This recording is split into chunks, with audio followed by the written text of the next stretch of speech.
All right. So we're returning to the campaign now. I was kind of hoping during that thing they would further like do some like banter on the first like Splatfest for this one.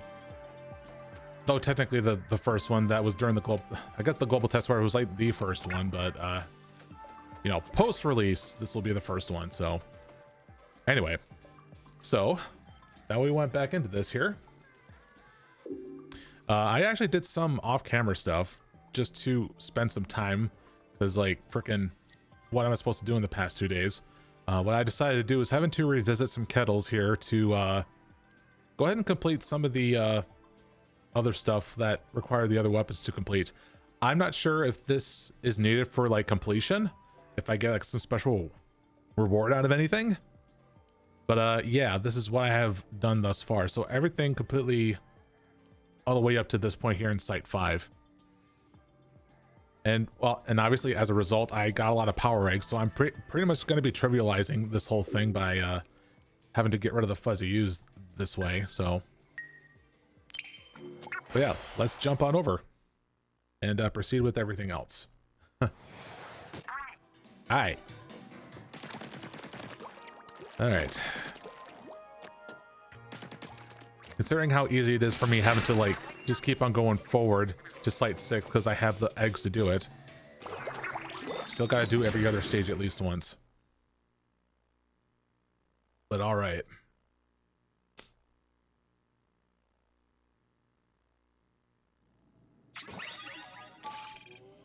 So barriers, they got you covered. Octo discos.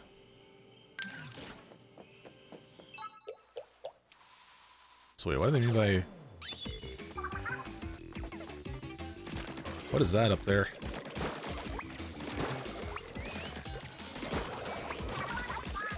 Oh, I see. They provide the barrier. Oh, wow. Pardon me for... I need to go ahead and like shut down the game and just reevaluate my life. I died to such simplest of attacks.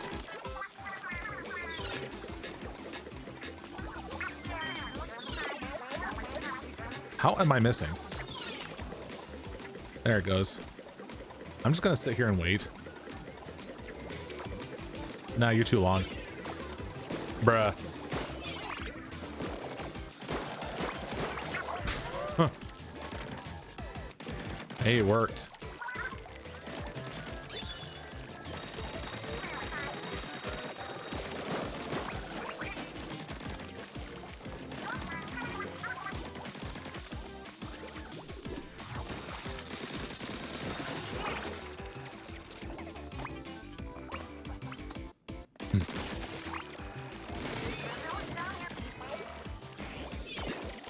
Bruh.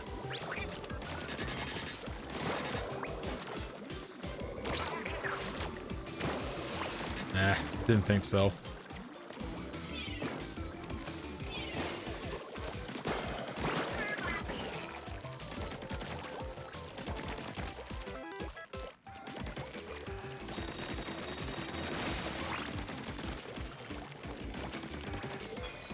Oh god, this is gonna be ass. What? Oh. Oh yeah, that's right. There's technically nothing that's stopping me from having to like go inside the bubble.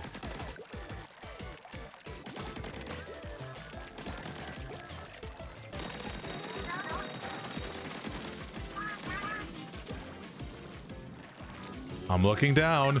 Shrek, I'm looking down.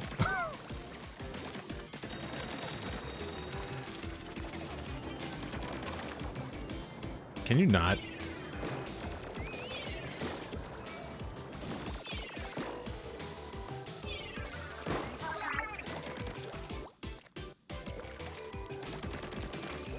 No, I missed an onion ring. Is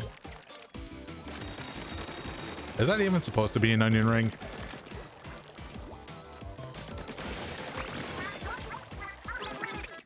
I'm thinking it's like something octopus related, like fry octopus. I don't even.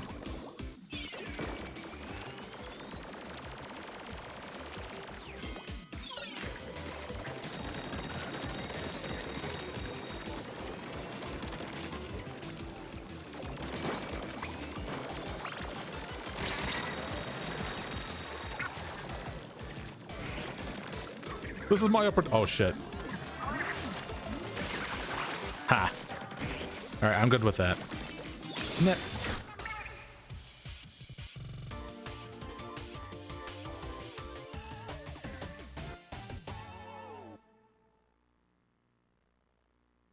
I wonder if that's like the strat having to deal with the freaking like barriers in multiplayer. Need to get up close and personal. No, you just die.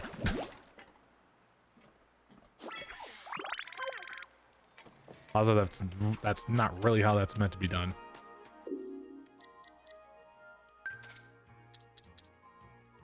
Was this one? Did I read through this one already? Yeah, I think I did.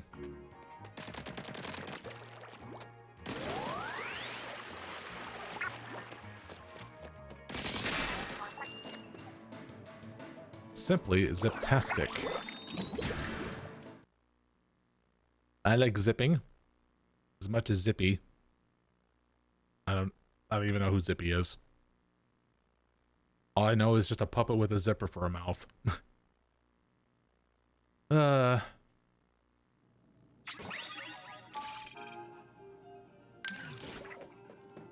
time to go Spider-Man here again. Wee.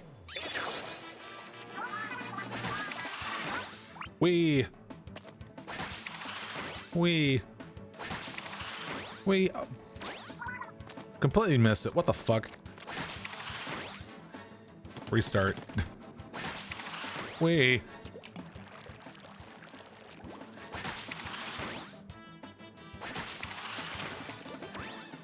Uh-oh. You can't catch me on the speedy hamburger.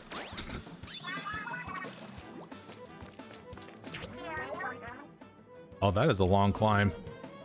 Yeah, don't look down. Shrek, I'm looking down. Okay. Hey.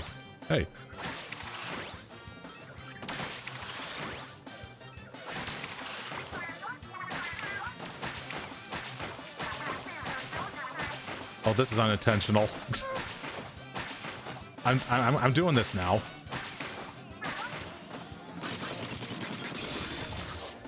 Yay, speedrun.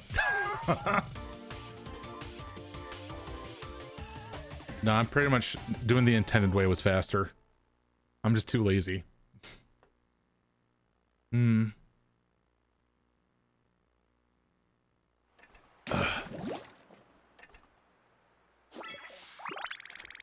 know, I'm surprised for myself having to like not be spoiled by like what's happening in the campaign, you know, because like I get a feeling in the back of my head that like because like I noticed that like the Vinesauce team were playing like Splatoon 3, playing Salmon Run, but I had a feeling in the back of my head during conversation, especially if they were playing Salmon Run, they were going to mention something about Grizz in the regarding the campaign, and it's like I kind of don't want to hear anything. I don't want my anything to be ruined.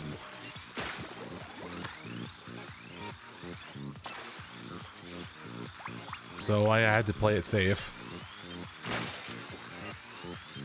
But then again, there's just like not a lot of people that seem to be so gung-ho to like finish off the campaign first. Either they probably did already and missed them. No.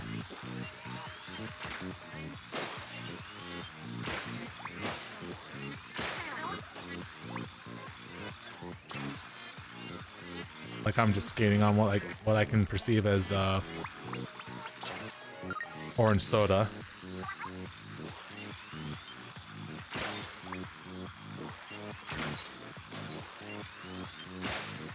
Oh God. Ah.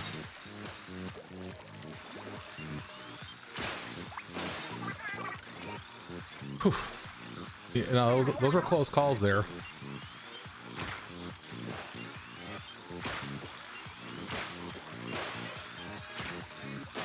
Oh, thank God.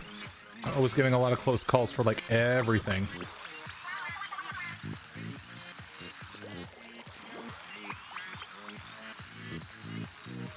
Just want to focus. Well, shit. Time to die.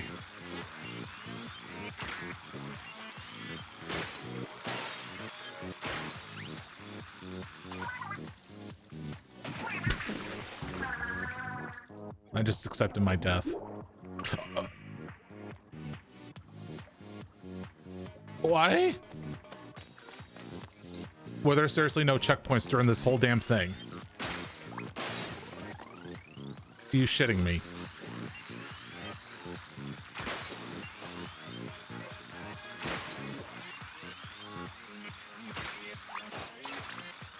Oh Christ, this is gonna be awful then. I think I just need to wait for the pay attention to the crosshair when it shows me that like, I'm within range. Because most of the time I have not been paying attention to that fact.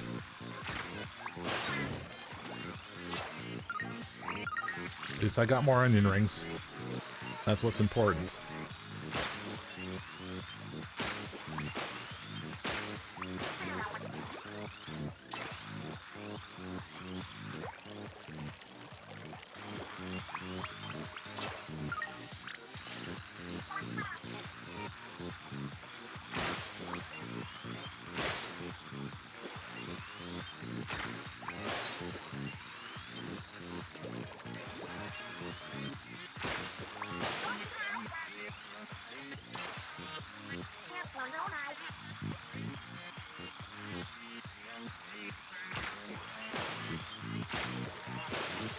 There you go.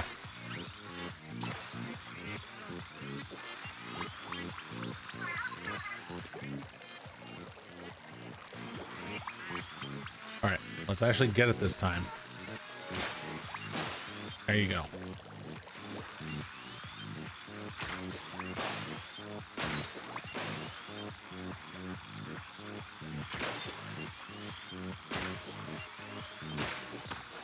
Bruh. Okay, apparently they do not leave behind explosive projectiles when I make a direct hit. So I actually have to like be beside the target when I do that, not on them. What the fuck?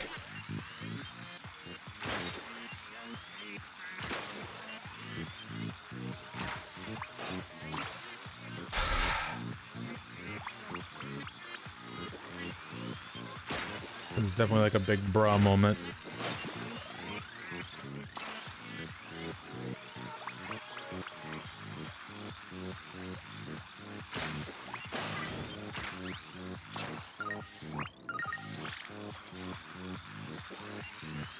Well, we got all time in the world having to do this, I guess, because like I have way too much power eggs.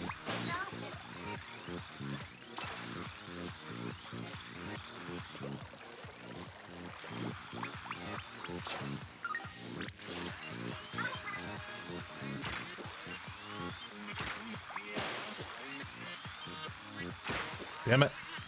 Ah. Thank you.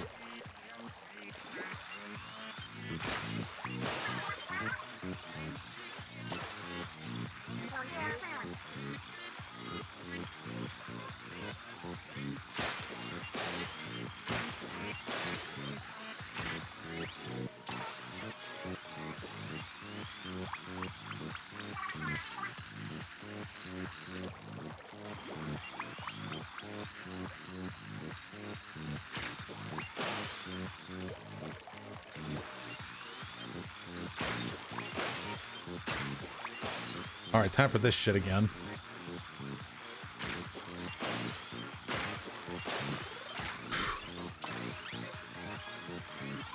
Oh, we're not done.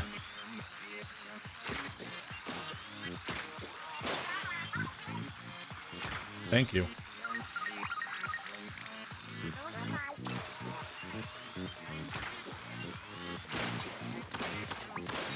No, no, come on, no! What the fuck is this? Oh, this is so bad. Why were there no checkpoints in this one?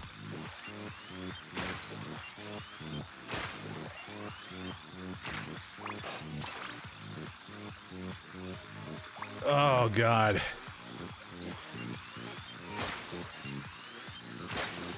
Maybe I need another helping of like my morning coffee, but I already did.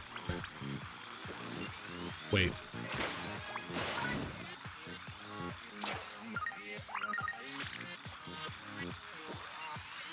I don't even know what I'm saying anymore. Okay.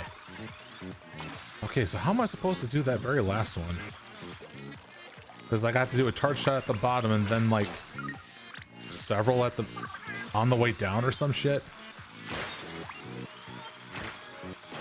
But so far they're telling me having to like make nearby shots so the explosions do the stuff.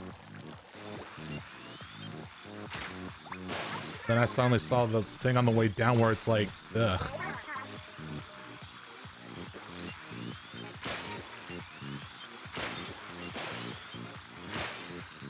Okay.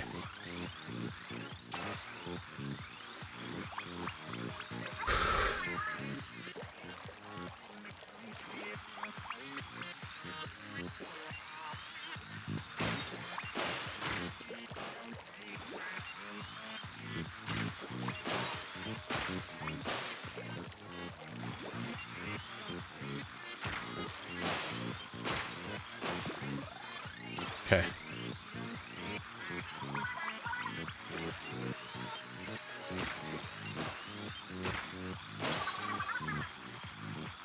Yeah, thankfully. Okay.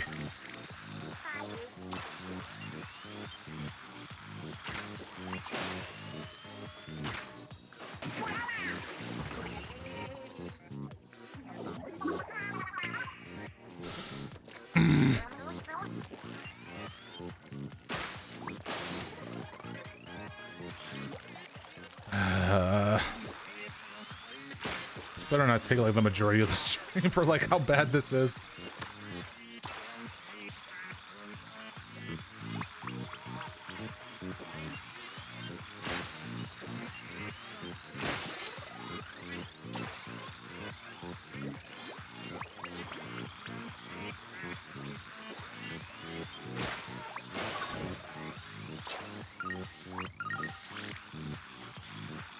Let's go again here. Yeah, so the problem is that like I saw what looked like a point that I could shoot like underneath the line of those things, but like by the time I'm like went past it and it lands a hit, something crucial that I needed to land on probably has spawned above me, so I can't really do much.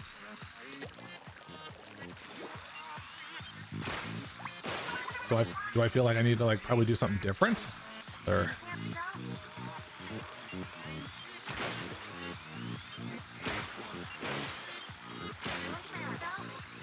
Oh, nice.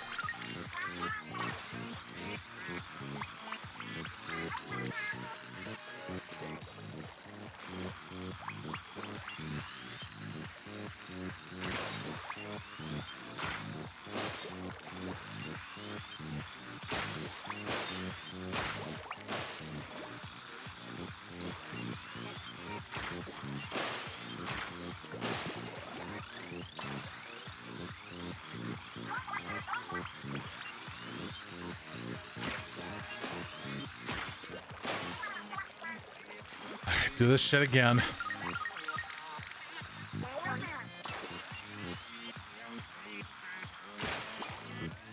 Fucking hell!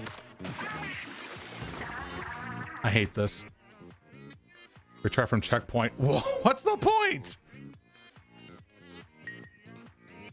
I wonder if I need to try a different weapon. If there even was a different weapon to this.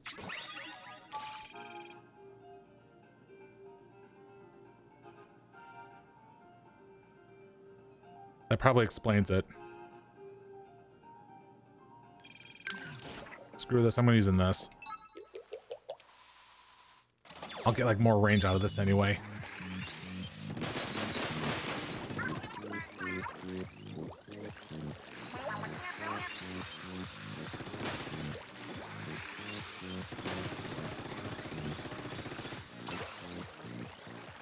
This is at least more of my mantra, I guess.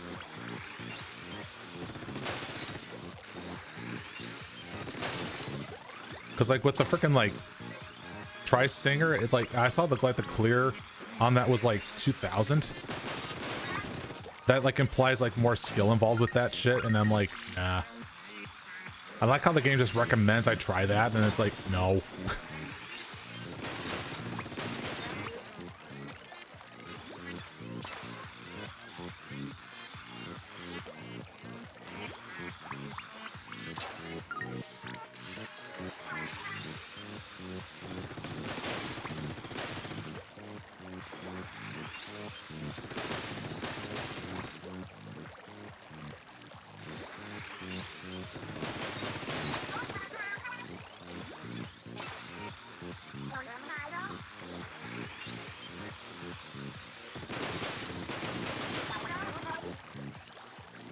Yeah, more easier to do that.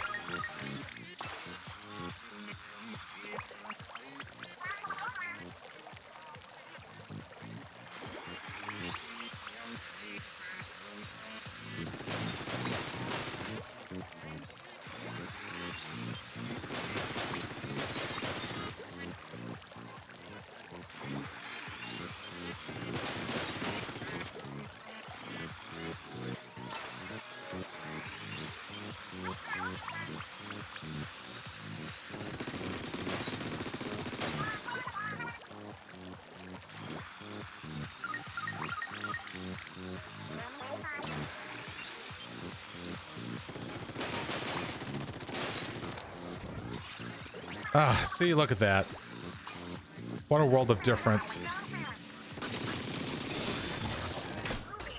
There we go. Progression, finally. Ay, ay,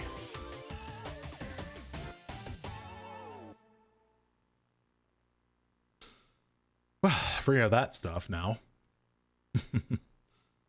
Goodness.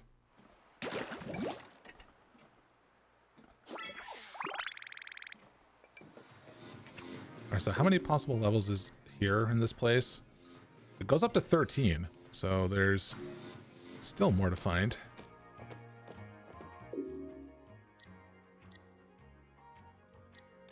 There's still plenty places of interest.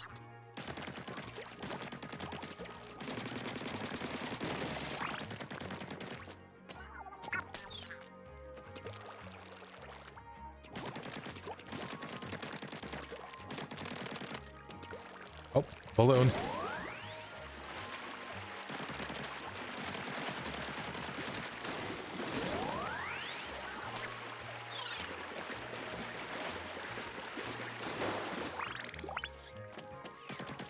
Wee-hoo. Hello. So, 17. You know, Barry C here. Hotlantis hottest only owner. Ha. You gotta split for a bit of to stock up on stock.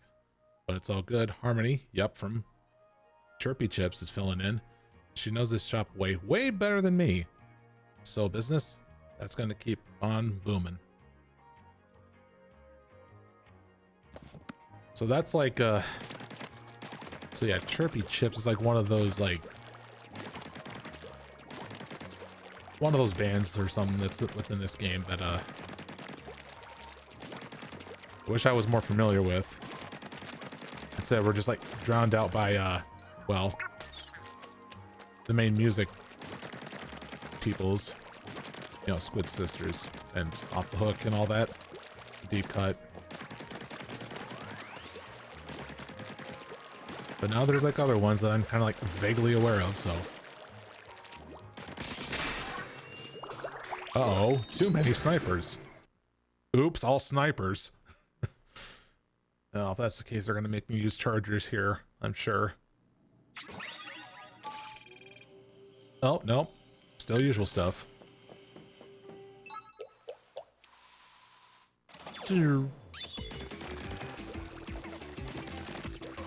So I'm always constantly on the move.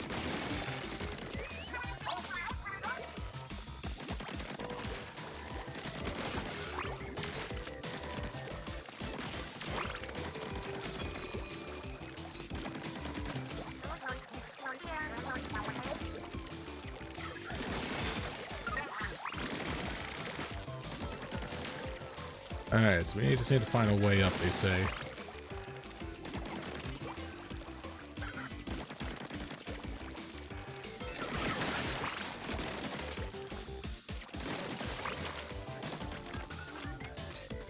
Oh.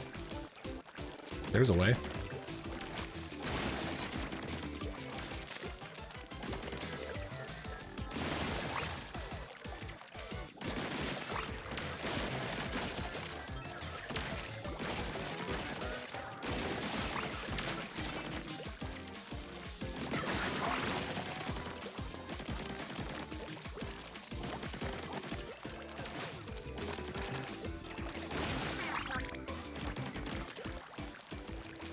Yep, still gotta make the climb. Isn't everyone making the climb these days? To some degree, not just physically. It's so real.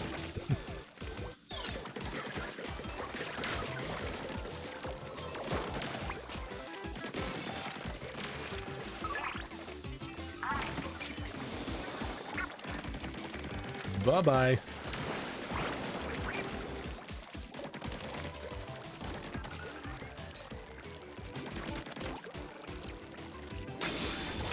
And that's how you dominate. Ba-bum-ba-dum-ba-ba-da-ba-da-ba-ba.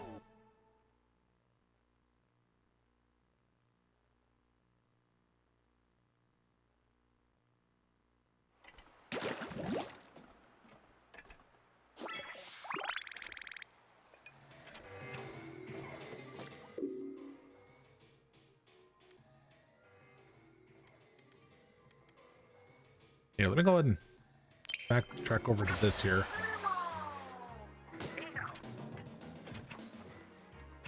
Just so that, go ahead and try to find anything hidden here. It's likely a disc or something.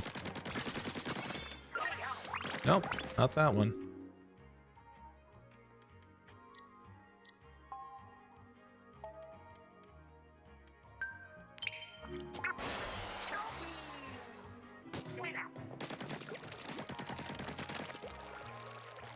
Oh, okay, here's one. A fire hydrant.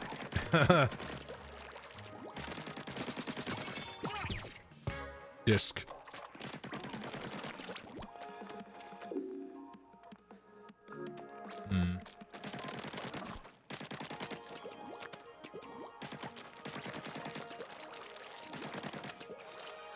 I guess just note to self that, like, if anything looks very clean looking, that I can paint on it. Or I cannot paint on it.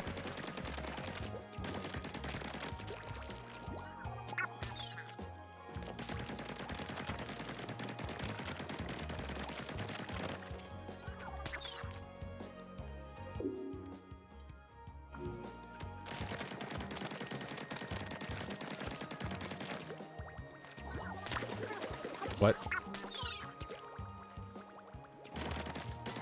Oh. Wait, what? Oh. I like how it took you just a second for that one.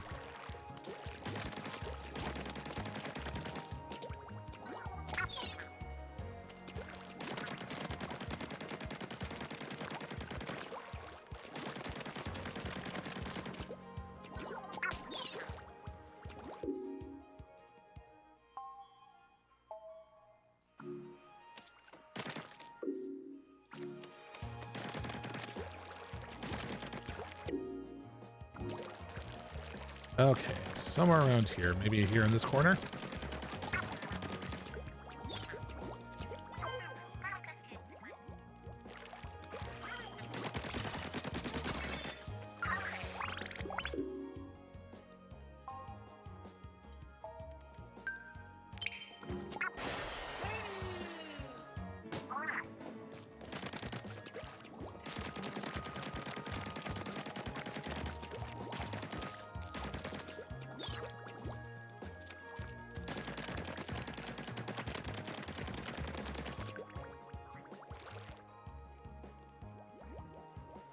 Can you stop staring at that? I want you to find hidden things. Could you...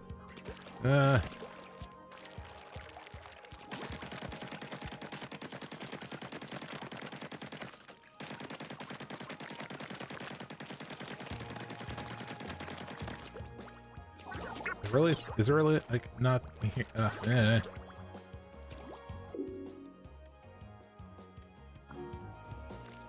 Alright, I guess not.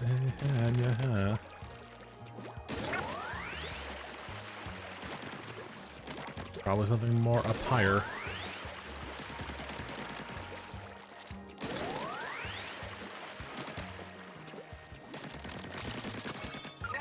Yeah, like that.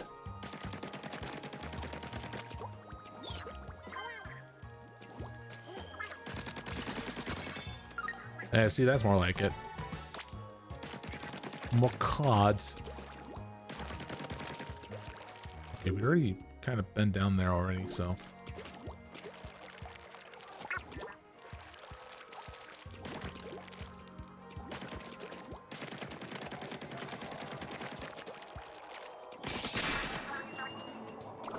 Making waves of splashdowns. Oof. All right. Oh, bump the mic. Sure. Really, we're only using that.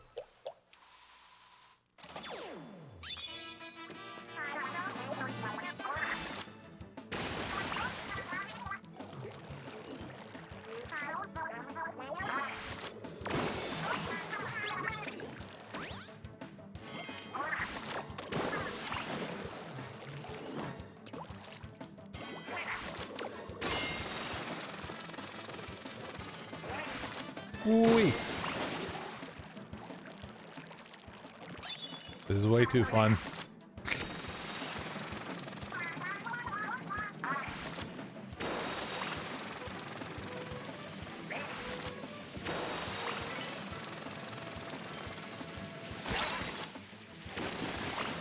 Barely made that.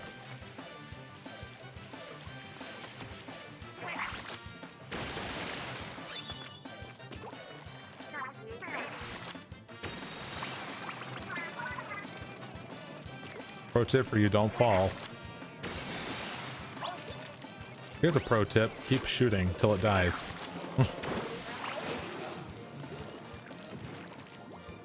Or just keep splash downing till it dies. Oh lol.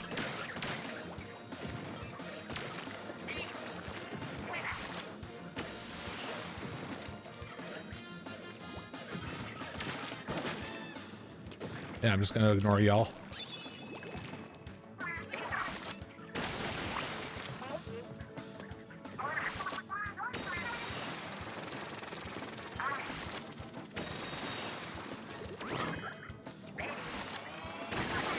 Nah.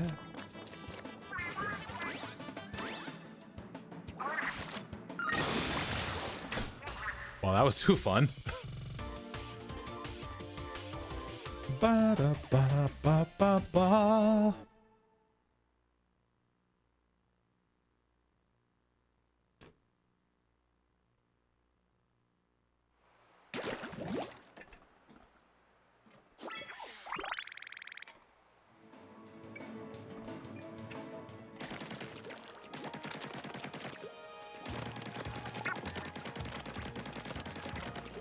Not really? Up there?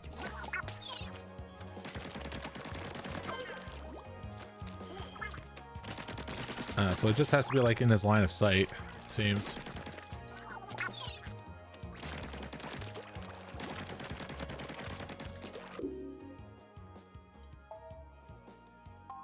Alright, so still around in this early or late area here.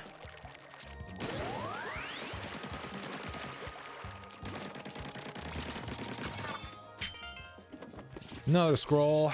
16.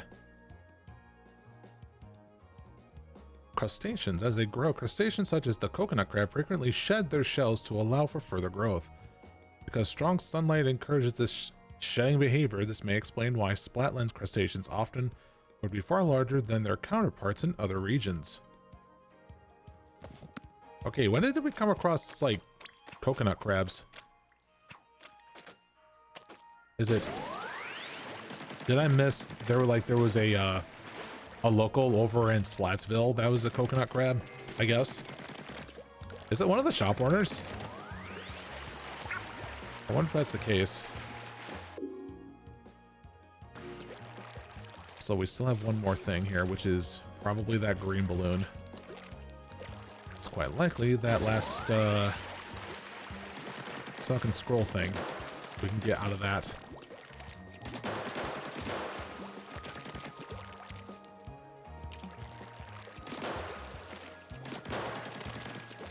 Oh god, this one's gonna be close. Oh, not really.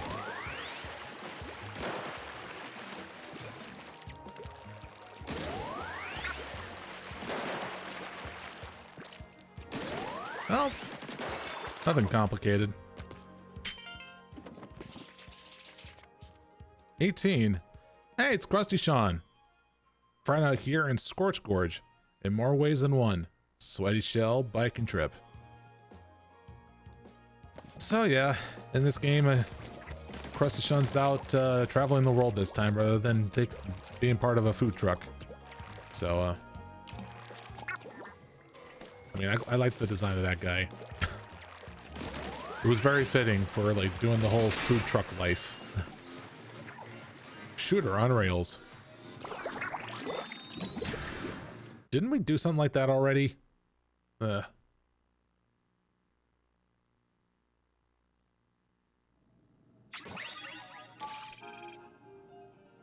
I'm gonna be using this.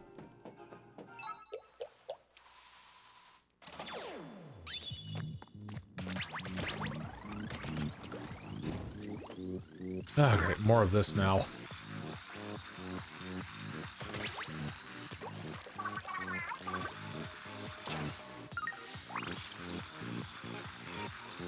Also, what's up with the trees here?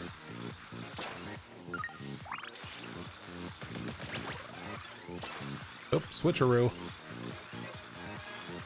Ba-ba-ba-ba-da.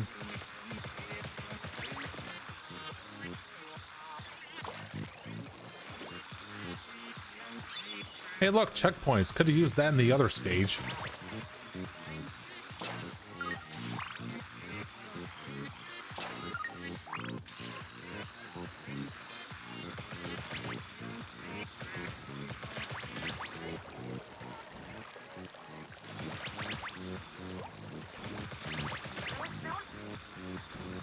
Easy squeezy.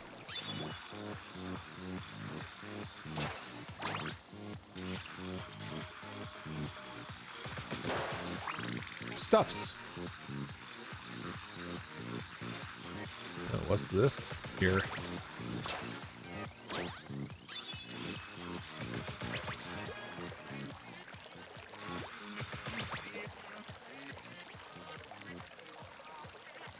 Oh shit. Oh sh. Yeah, just erase that from your memory, Callie.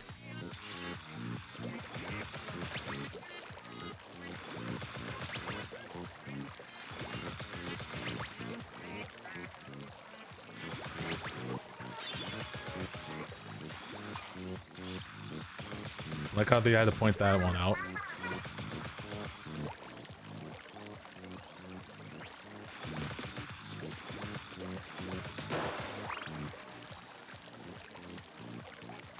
Oh shit. Oh.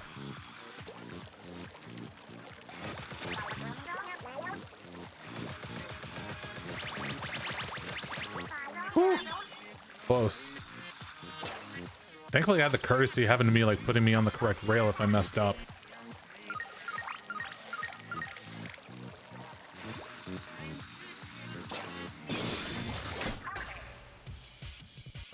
All right. Ba-da-ba-da-ba-ba-ba.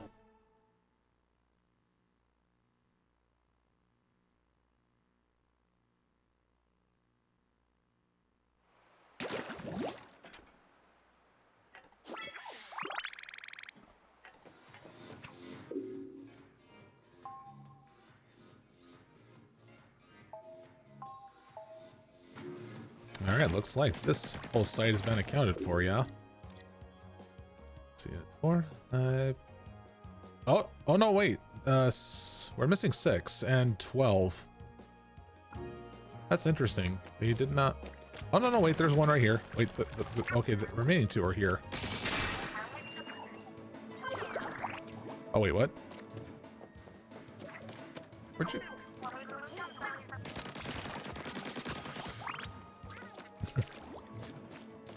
Right. Zipping over the neighborhood. Oh, doing some more zipping. Zippity doo dah.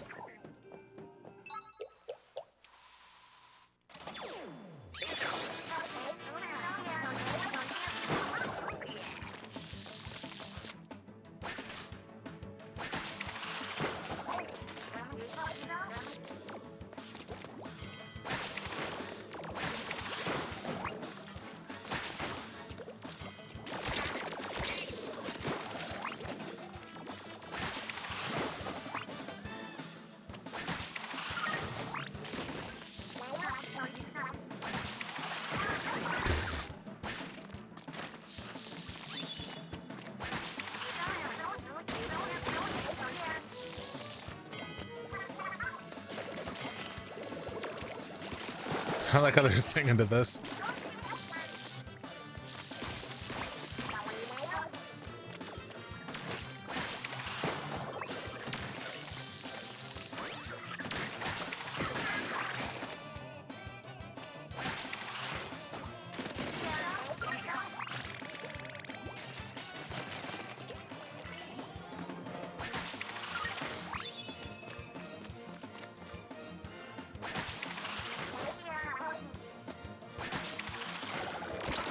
What the hey? You're supposed to die in one shot. All right.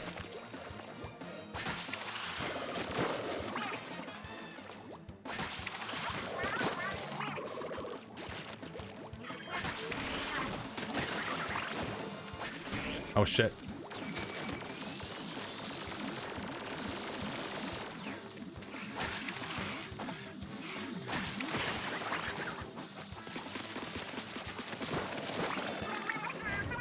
Haha.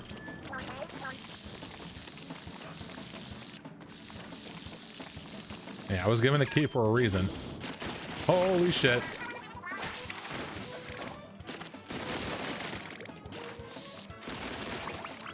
We got the treasure from the villains. Wee-hoo.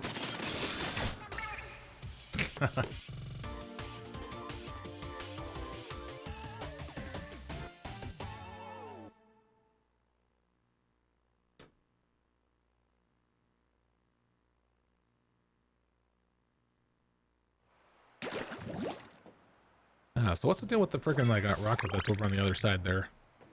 That's all covered in that. I mean, I guess that's fur, but because of like how spiky it is, it just makes me think of those like homegrown crystal kits that you get from the Smithsonian or something.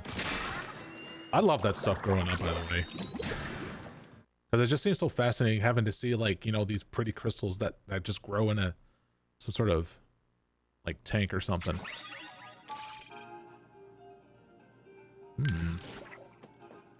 Yeah, let's look at this here.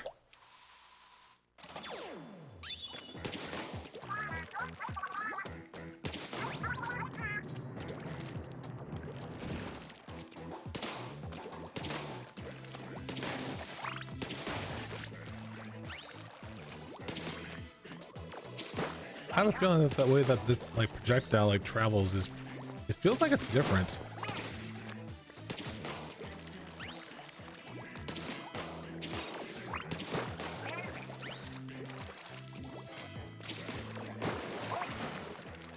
Yeah, that's right.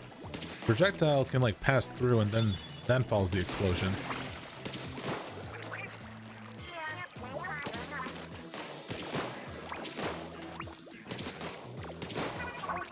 God, that reminds me a lot of the frickin' oh, what's the name of that weapon?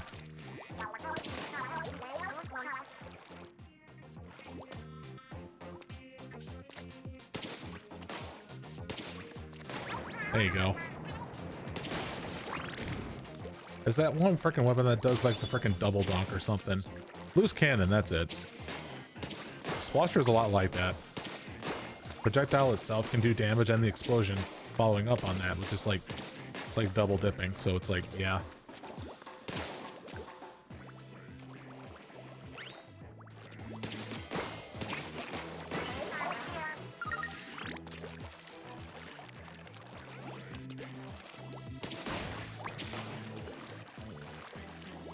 Break.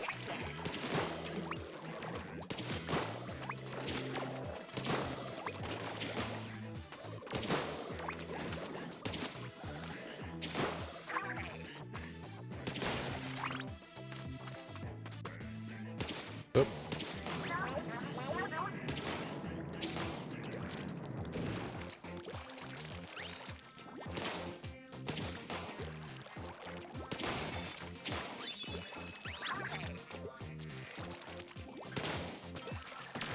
The snips. Look out for the snips.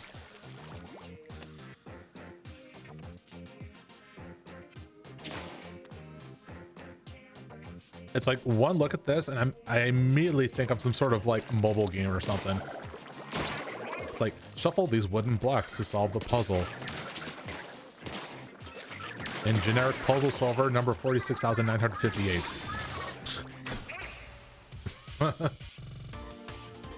And the thing is, I'm probably not wrong.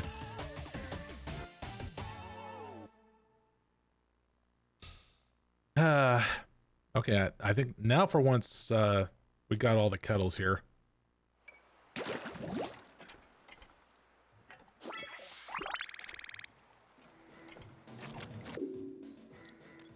All right, so yeah, it looks like all the sites go like all the way up to like 13 on a full page here. So I have a feeling when we get to site 6, it's going to be like way more than that. But yeah, that checks out.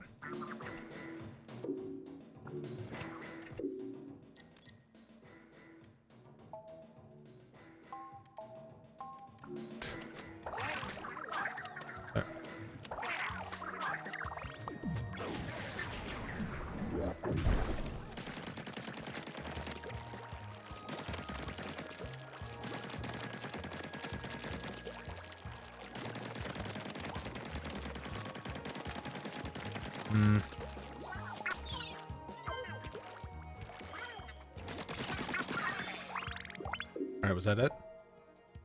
Nope, still more.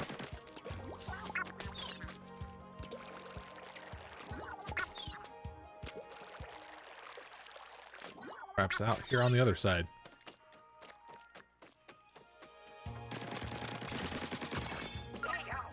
Yes!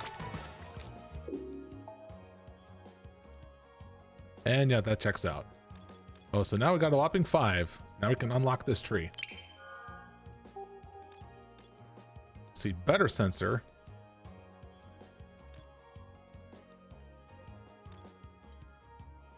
And suit recovery.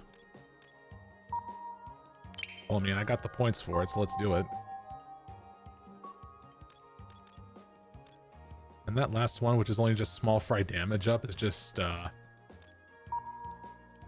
alone just requires 5, which is funny.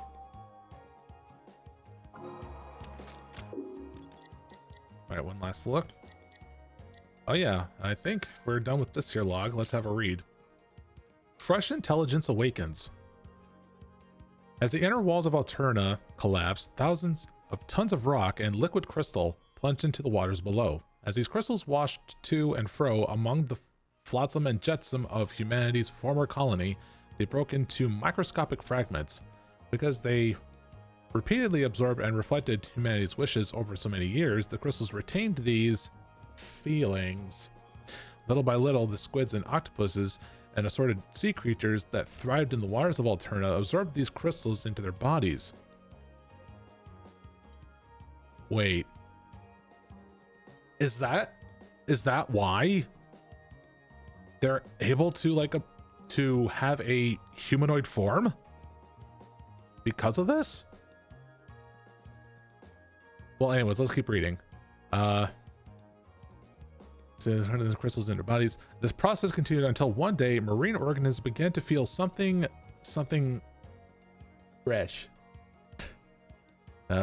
These fresh impulses bore a striking resemblance to humanity's passive desire to return to the Earth's surface. That's quite a large strand of DNA. Spurred by these impulses and whatever else may have been floating in the polluted waters, the sea creatures began to evolve rapidly. These species developed pulmonary respiration, mobility, and other traits consistent with land-dwelling creatures. They began to adapt. Their intelligence grew at a remarkable pace across generations. Some species even gained extraordinary camouflage capabilities. A point of no return arrived. The sea creatures of Alterna set foot on dry land and never looked back. Like humans, they strove for the surface. Of course, survival on land was harsh, but the creatures were persistent. Soon, they found the tunnels that humans had used to escape the apocalypse. With their path forward now clear, these fresh, fledgling beings left the ruins of Alterna behind and set their sights on the surface world. Damn the lore. Okay, well that explains how they were able to evolve to have a humanoid form with their in their evolution. So that's really damn interesting. Oh man. So it's all because of Alterna.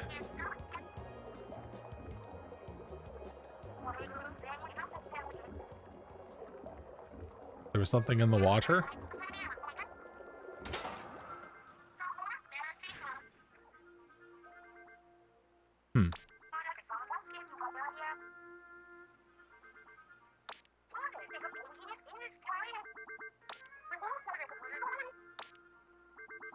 Well, we'll see. Well, I see this green balloon already, but we would have to clear out everything first.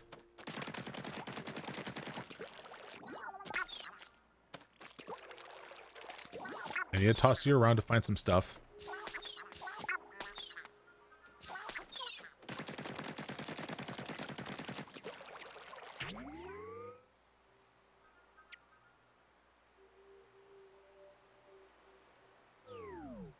Yep, see?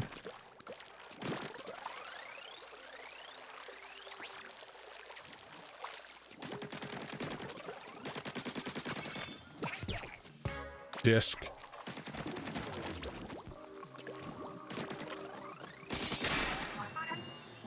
Bet you missed us. Defeat enemies sneaking around in the mist. Oh, we got a dense fog on this one. Yep. Not again. Actually, yeah, let's use Clash Blaster. Time to shoot blasts of crayon.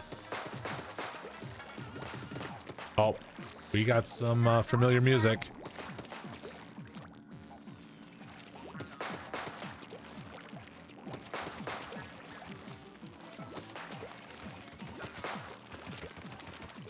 Hey, there we go.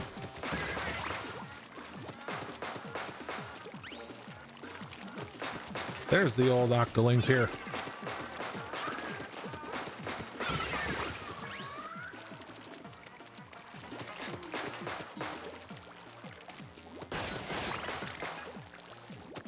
Feels kind of odd that there's been definitely a slight absence on like certain enemies. Because we've seen like the basic Octarians like majority of the time. And this like with like the second level they have like the Octolings here. Ow. Oh god. Oh. Well, I guess they weren't kidding about having to like sneak through the frickin' place here.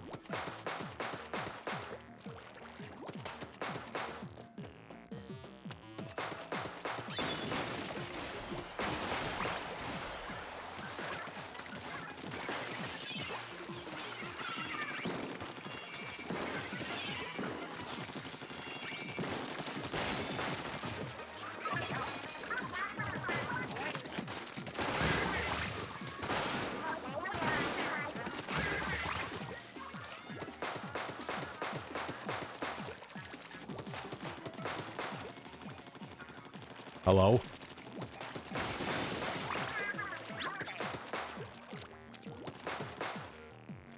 Yeah, I see that.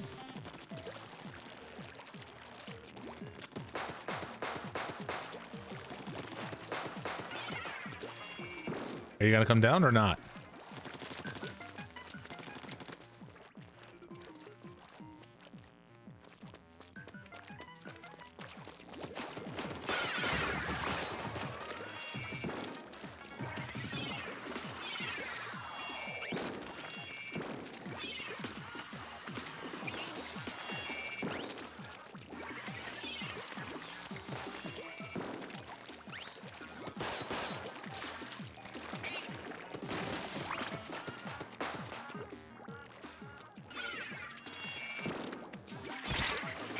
Eh.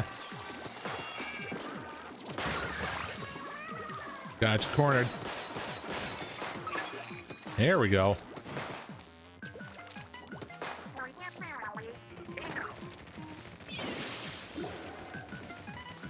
That's how to get him.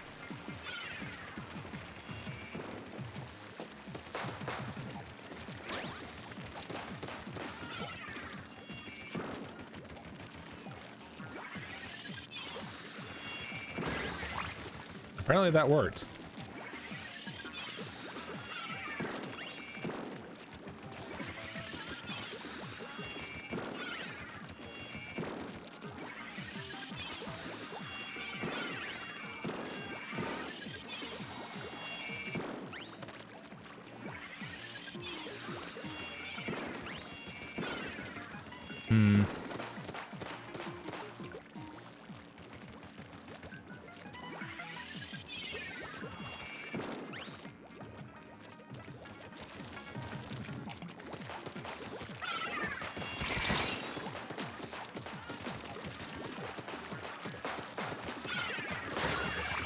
Oof.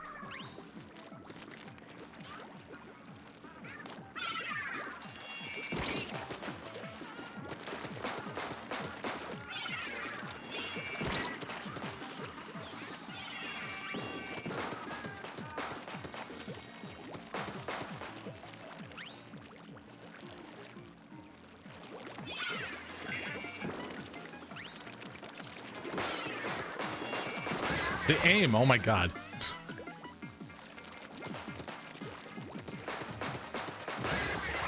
Okay.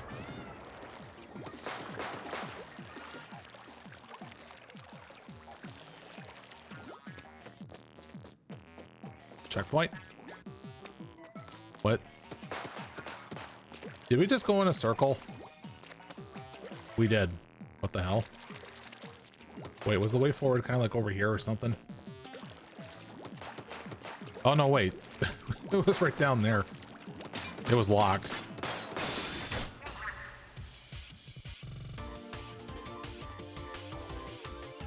Felt so easy to miss if like, you know, if I kept going that way.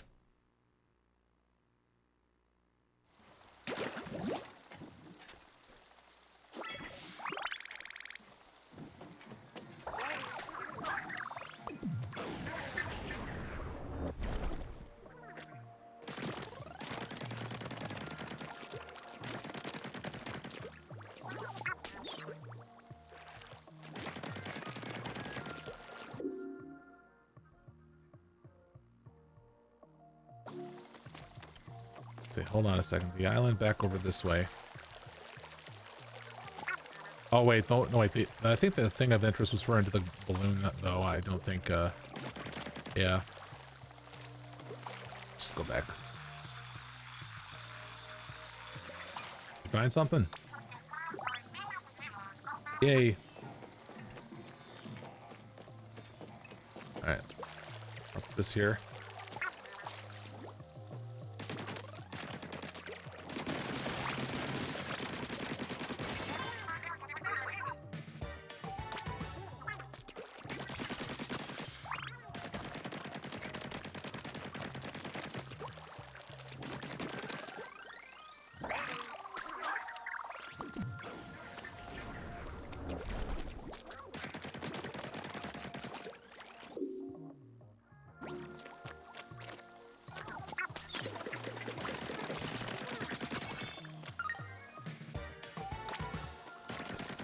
Did that look like a mini nuke? That looked like a mini nuke. Wow, you're already like giving me such like great power.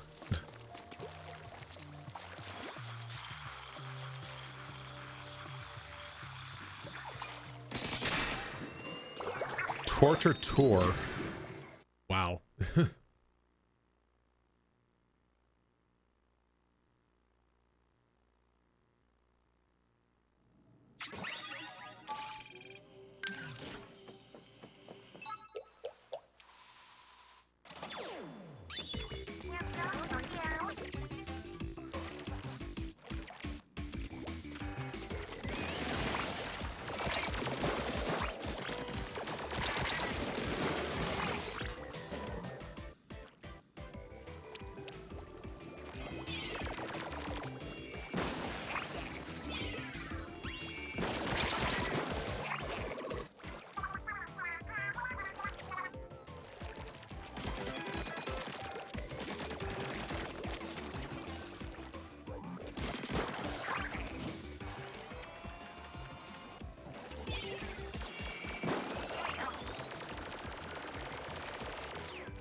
Not sure why I'm backtracking over here for stuff.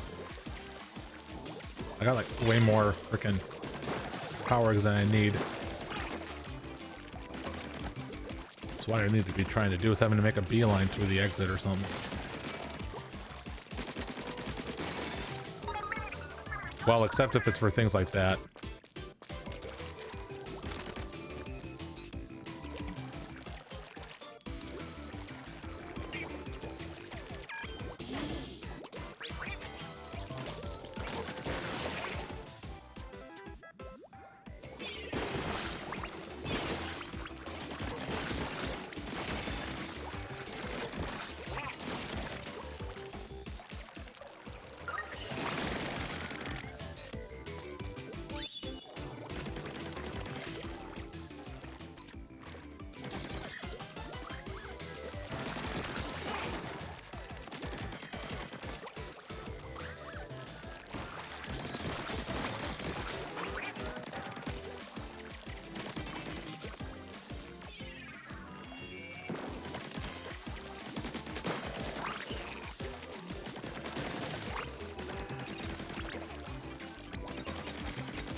Got him.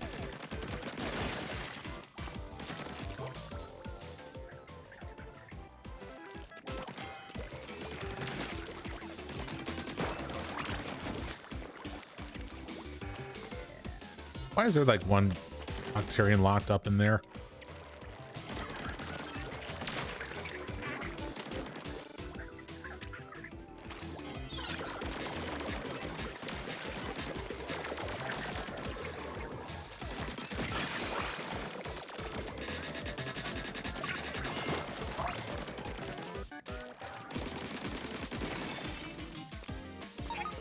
Well, if that's the only key for the thing, I have to go in and fight the thing that was destined to do. Dead. Uh-oh.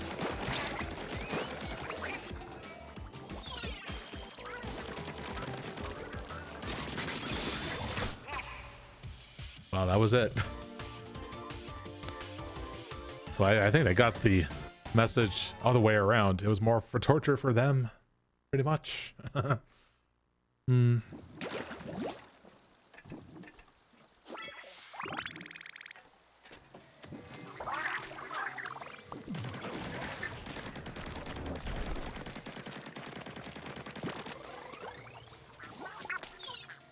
Surely there's gotta be some sort of hidden thing on here, right?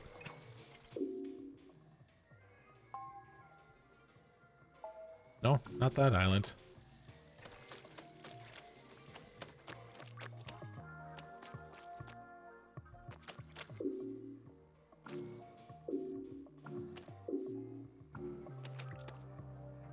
we able to get on top of that somehow?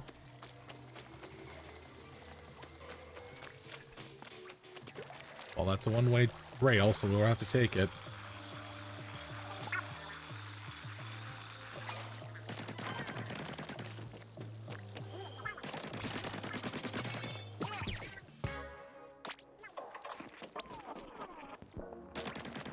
Also, we are now at max points for all that inking stuff.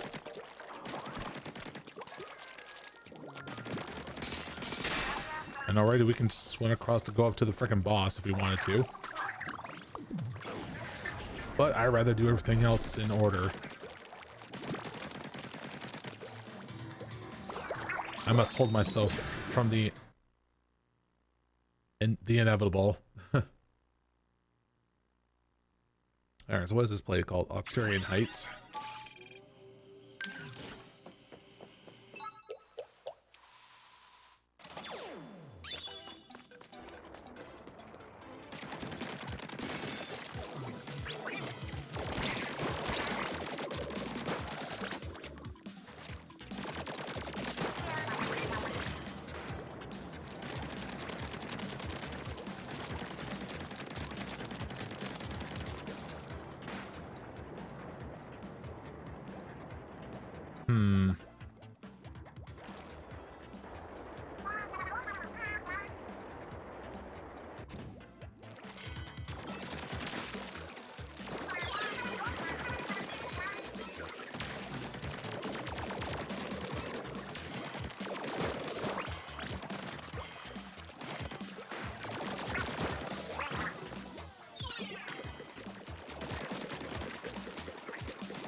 Okay, so I went around the circle. Where do I need to go?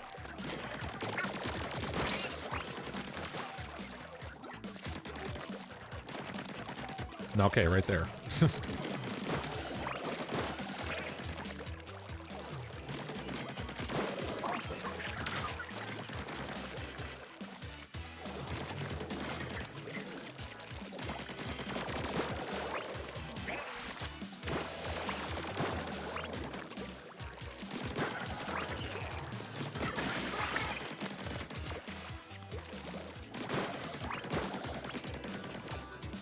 Ah.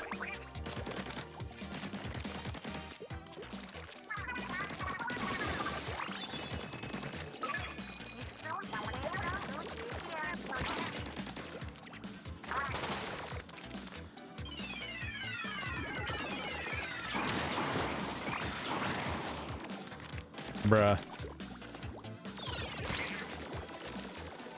I ain't leaving until you're all taken out. Haha. There. I'm satisfied now.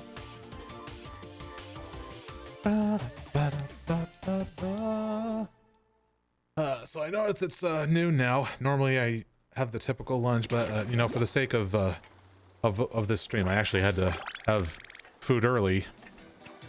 I had some like leftover Chinese food from actually a couple nights ago, just because since I ordered pickup, it was like a lot. It was like good enough for like 3 servings. Like, I had the usual favorite, which is peanut chicken, along with like chicken lo mein noodles and chicken egg rolls. So yeah, it's all chicken themed. Fly fishing. Ooh, use an inkjet. Now let's go.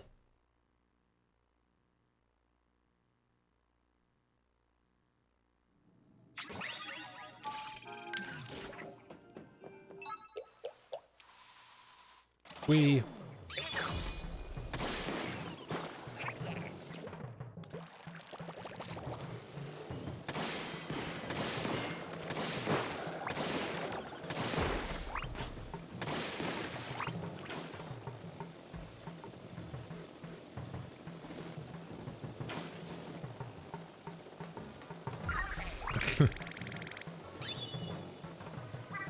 Up.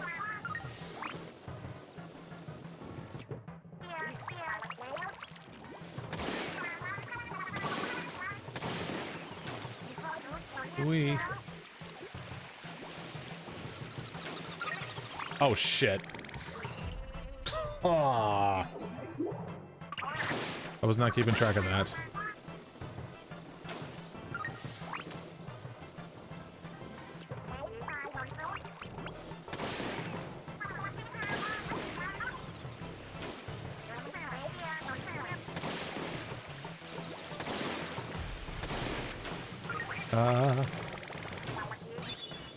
There you go.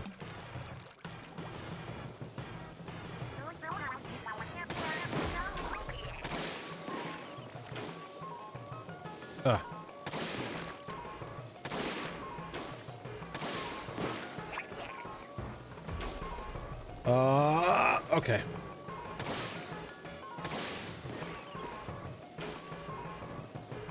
Oh. This is barely frickin' enough.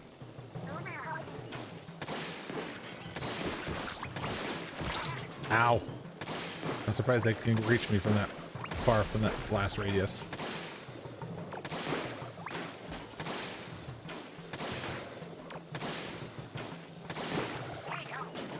Evasive.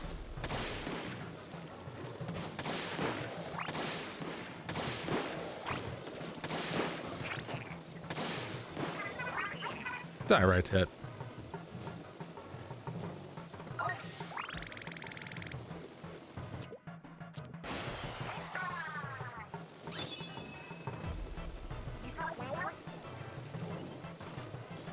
If we can only have jetpacks as a regular thing. Getting around to places would be so much more interesting.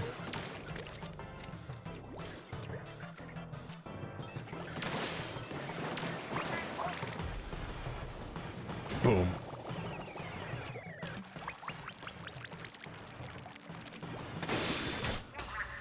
Nice.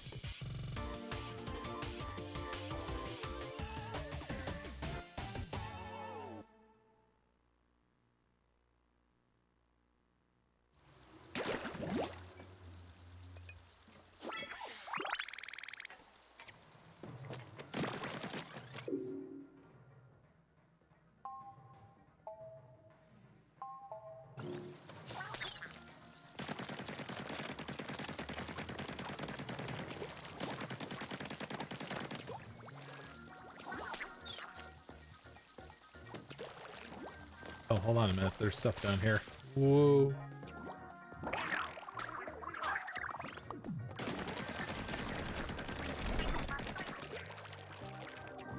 Very nice. Yo, hey there. It's off the hook.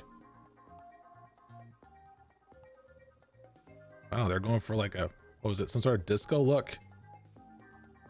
See, after leaping from Inkopolis Square to the world stage, Off the Hook has found their new side project, performing vocals for a rising rock band as Damp Socks, featuring Off the Hook.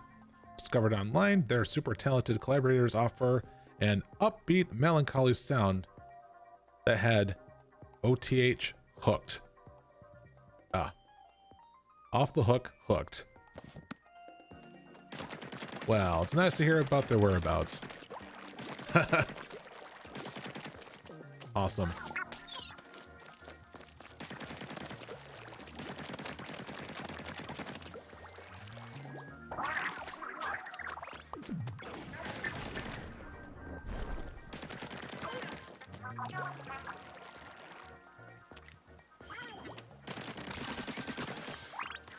Okay, we found that, but there was still something that was over here, though, I think.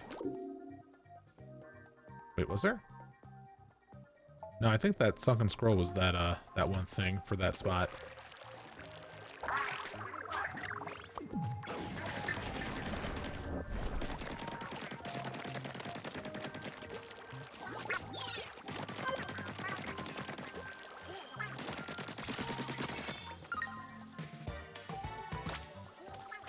I don't even know what that is.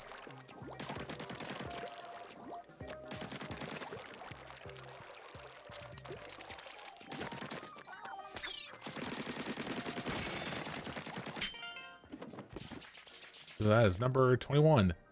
Ew. Ew. Ew, gross. No.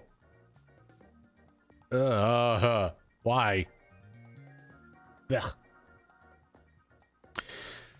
Seems these instructions on how to mummify... Yeah, these things are how to mummify an inkling. Maybe in olden times, inklings thought if they preserved their bodies after death, would they be revived someday? But that's... well, there's no way this is a real one stuck here, right? No, of course it isn't. Right? Ugh. Jeez, Nintendo, think of the children. You're making, like, squids and octopuses, like, so interesting, and yet you decide to, like, put a dead one in the frickin' scrolls here.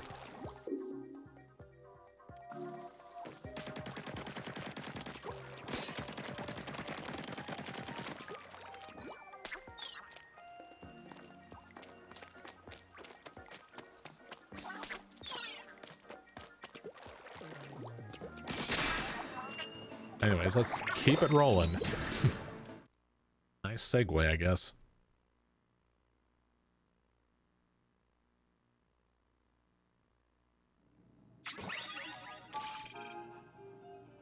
Let's use regular splat roller.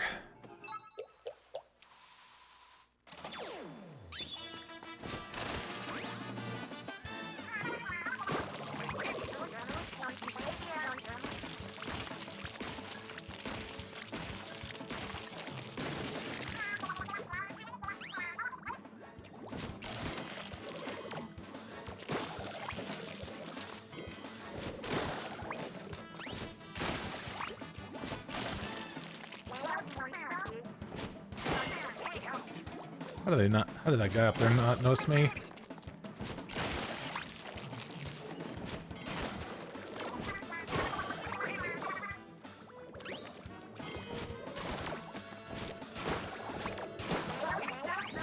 Meow. Da, da, da, da.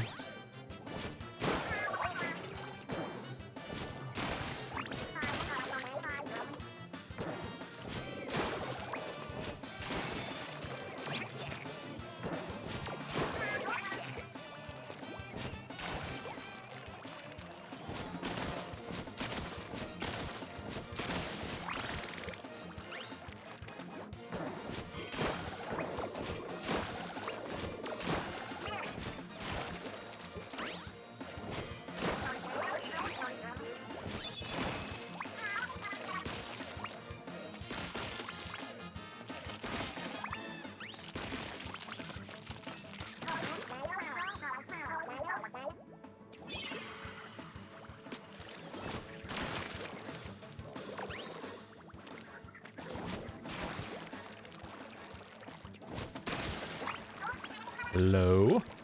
We found a way around.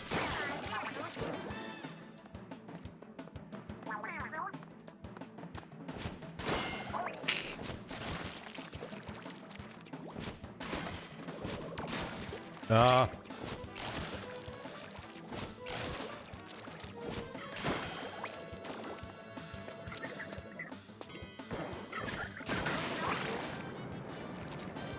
Only the sniper one counts. And done. Done and done.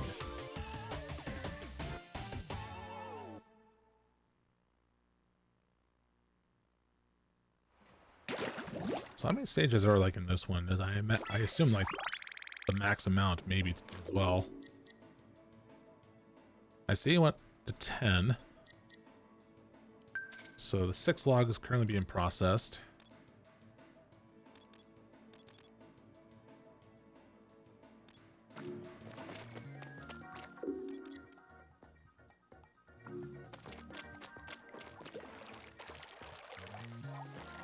Okay, that's from one area.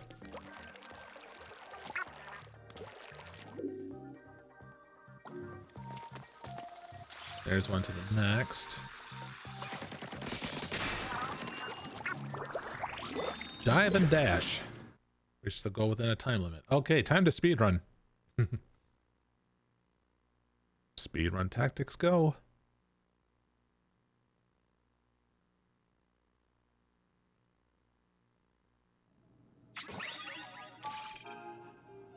And we got the trash can.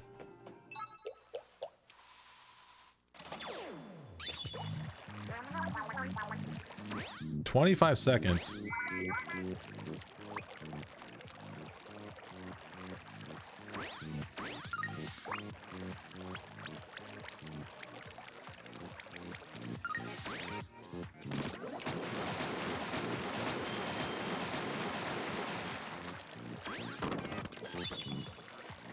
Oh, it adds time when I go to the checkpoint.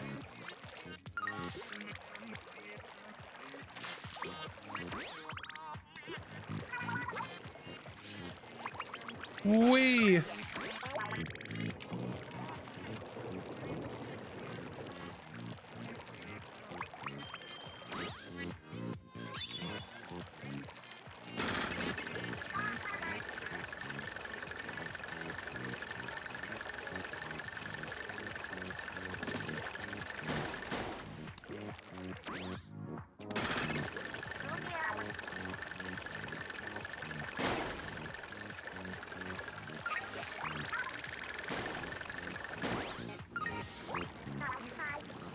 Wee-hoo.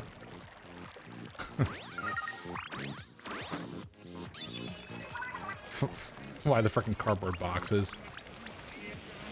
Don't you talk about my boxes. I like boxes.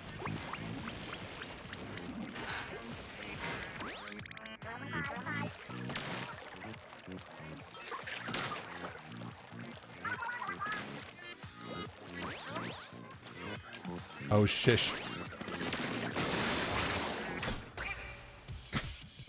Wow, that was such minimal use of the arrow spray.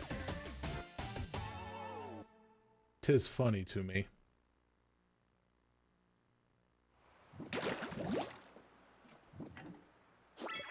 By the way, some time ago, like, it was like during like day one, yeah, I was back on, well, day one of like, of this game is when I was like updating my, my iPhone for the whole tracking stuff. I have a feeling that the update probably took care of that freaking glitch thing, because at least it's what I noticed so far, that it doesn't do the whole weird head bobbing thing when I look up or something. So that might have been resolved. Then again, it's either that or the update to the app itself. Because there's only like so much other stuff that I can do, right? So.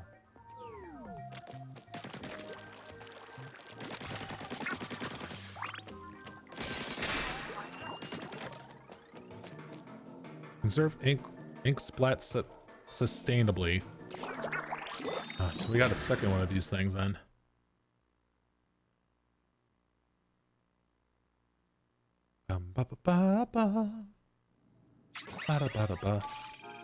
Splash-O-Matic. Here we go.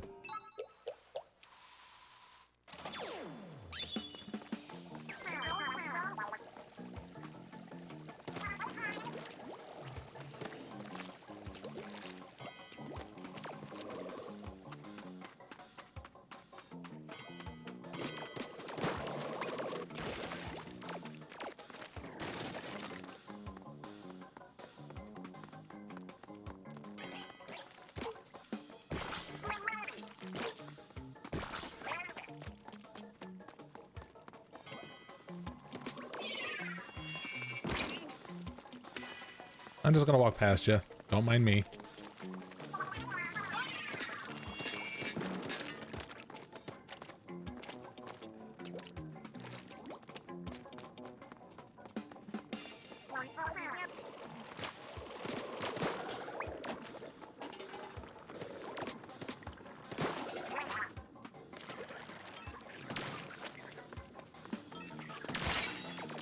Bruh.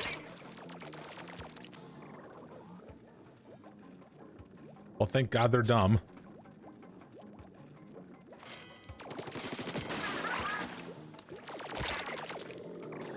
Well, you forced me to use that much ink for that.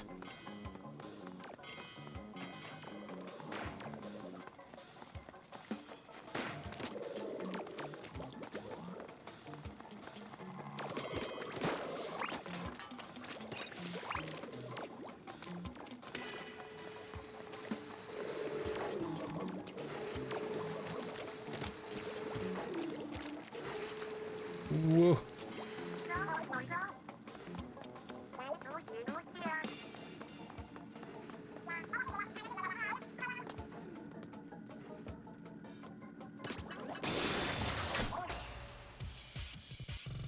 I'd say that was a decent job on that.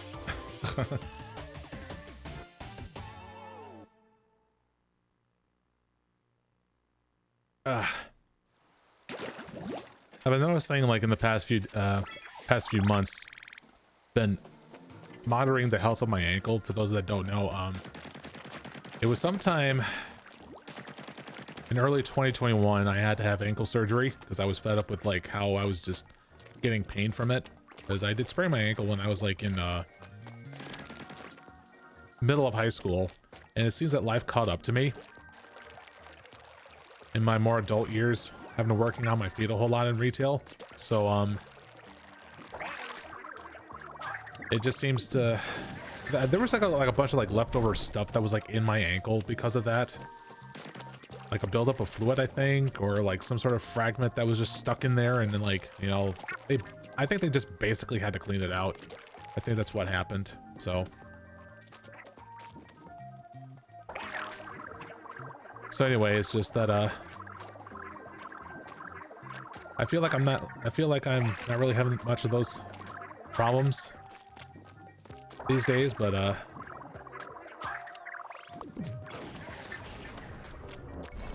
I think typically whenever like there's been a change of oh god, how do we get up there? There was I think there was like a scroll that was probably up there.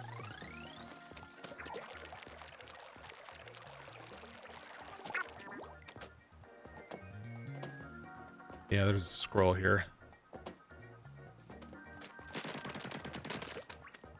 How do you even get up there? Like I don't see a rail or anything.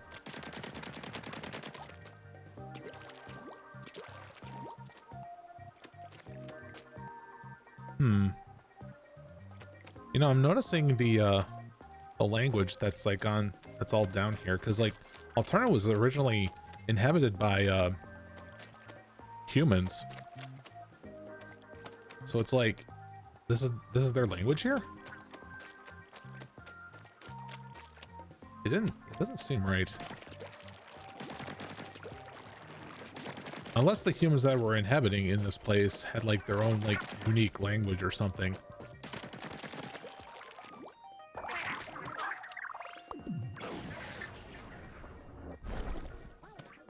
I wonder if there might be like a railing that goes on top of that, maybe. Yeah, actually, hold on. Let me go over to this one that I just activated. Bruh.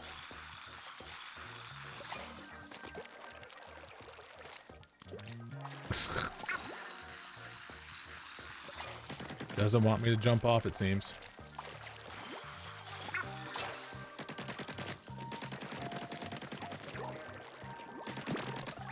Hey, there you go.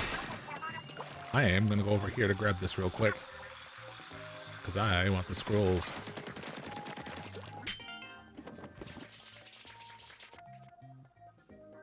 And there's Judd. Operation Little Judd's Judgy Judgment.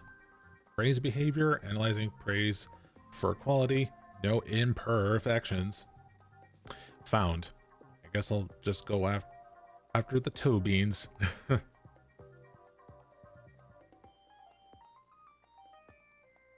So this is talking about the cloning process, I guess.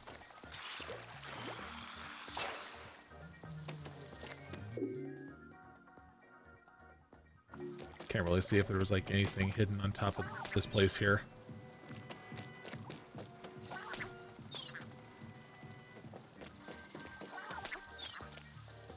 Doesn't appear to be. No, it's like way too small. That sinking feeling. Reach the goal quickly. Oh, is it another freaking speed run? More speed running tactic. Let's go.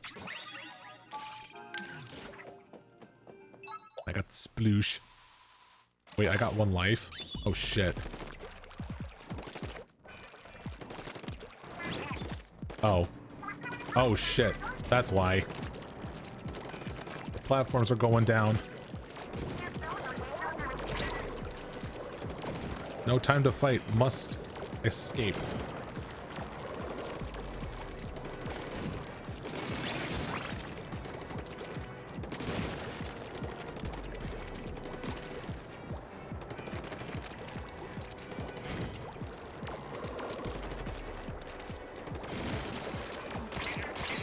Oh, bruh. Well, I guess that's why that armor is there for, to like tank hits while you try to move.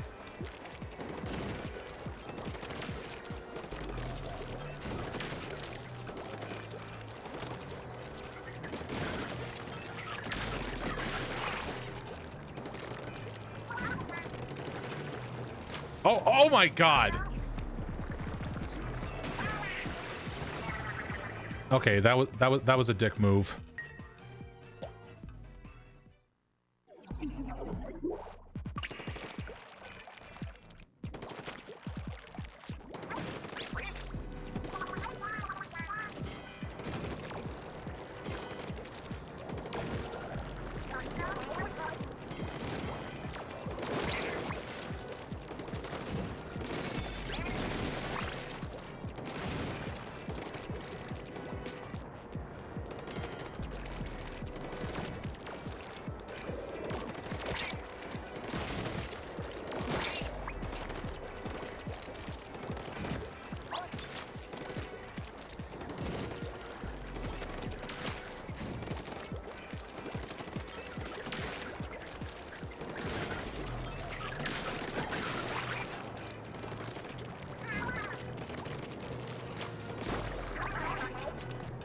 Oh god. Damn it. Damn it, damn it, damn it.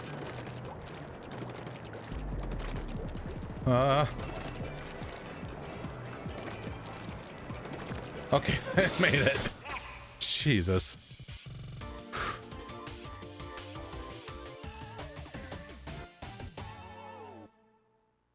Yeah, they're wrapping up the difficulty on some of these, which makes sense.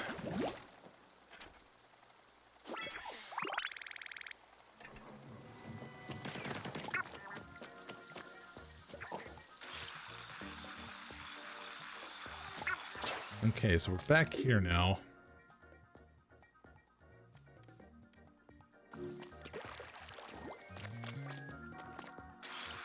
Yeah, let's go over down along the side of this place here.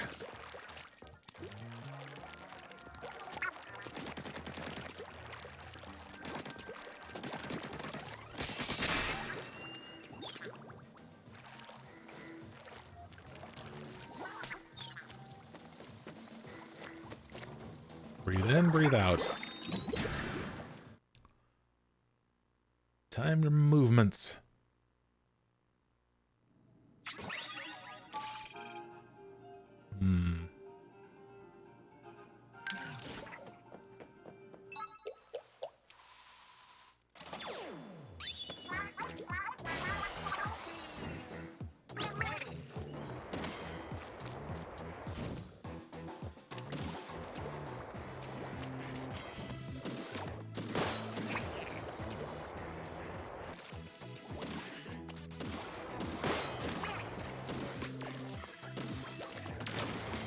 Ugh.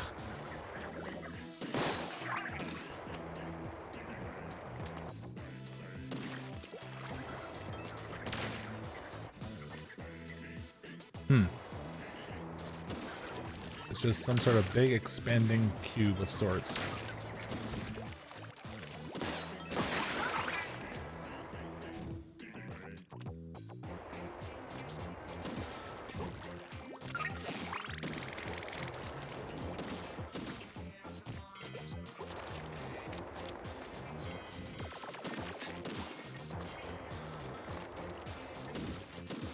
This one's definitely kind of neat.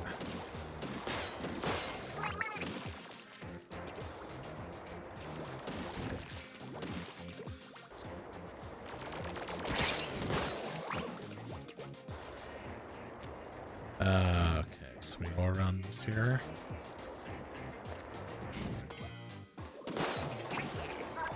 Oh no, shit! No! Okay. Okay. Up. Backtrack, let's go. Bring. Bring.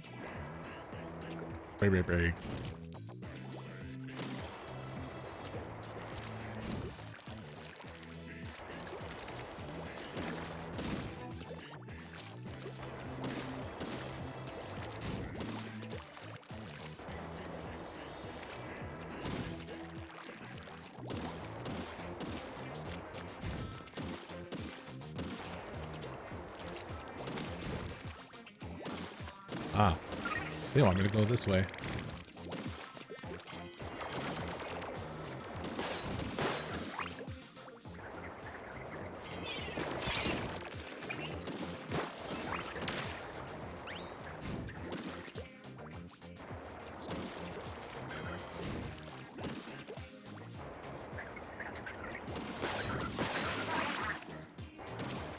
Nice.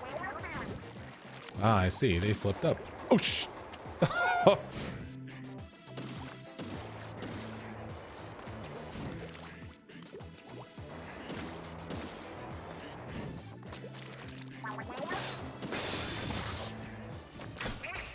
Oh, that was definitely a thing.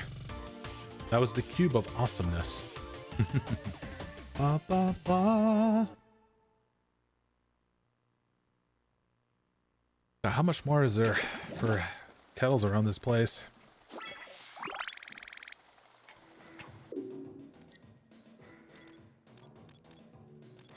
Alright, we need like 3 more sardiniums. So let's see, we need 1 more that's lying around, maybe.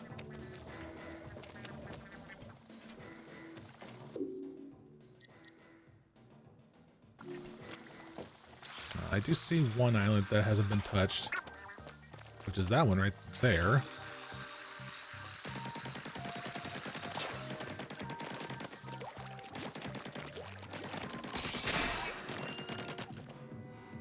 The enemy ink is lava. Oh shit. Oh no, this sounds bad already. Avoid the ink. The enemy ink. It burns. Oh, and all I have is curling bomb, seriously? Oh yeah. Wait, 10 minutes? Oh. They really want me to take my sweet ass time with this. Oh, wait, what? I only have like limited.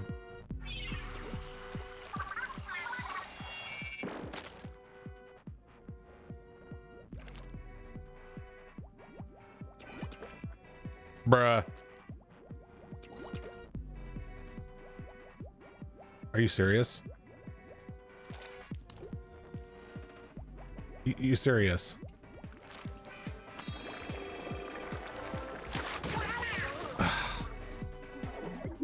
I only get like 1 use. All right, so I have to like just tap it once and do it at the right angle as well.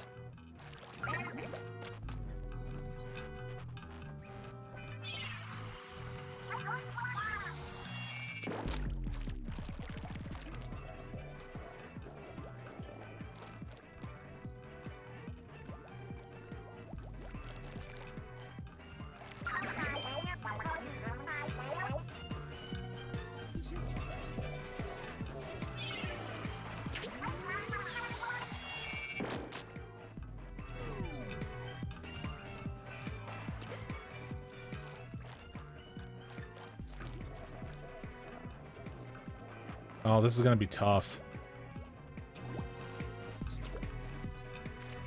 Oh, okay.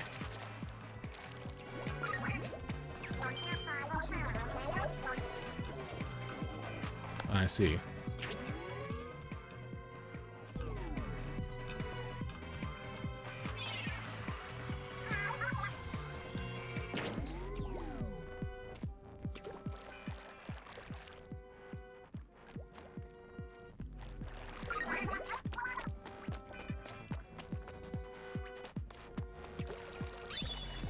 Nice, there's a checkpoint. Ooh, now we gotta time this. All right, how are we gonna do this? Well, they want me to probably bounce it off the wall where there is ink that's showing there. Maybe.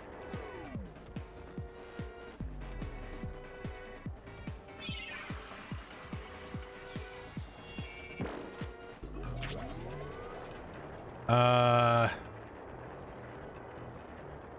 don't know if that was intended, but we'll try.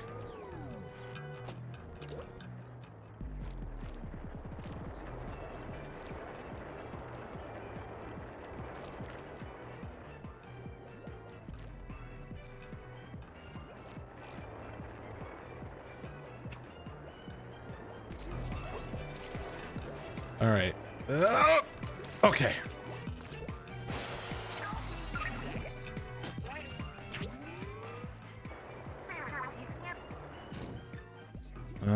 I see.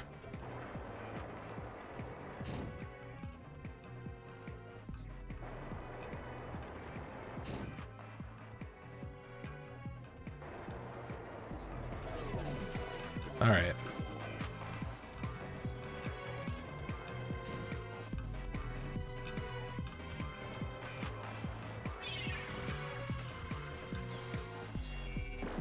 Well, I'm aiming to get to that side.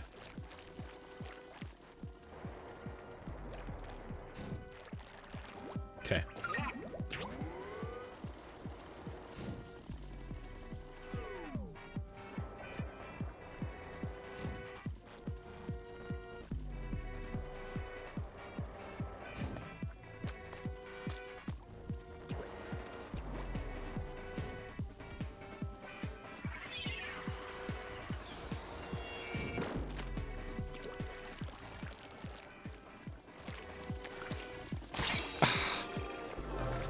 What was I supposed to do? Because of that fucking scrubber there. It's gonna suck.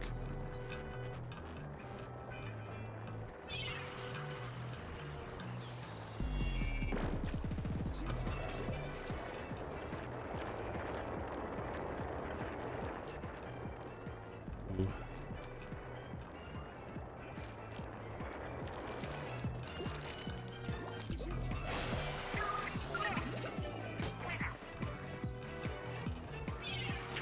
Oh shit. Okay, that freaking viewfinder like screwed me up.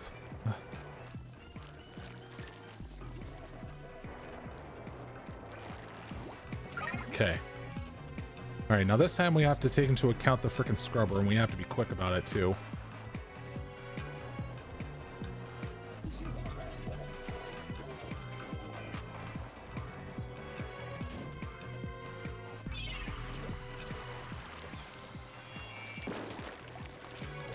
All right.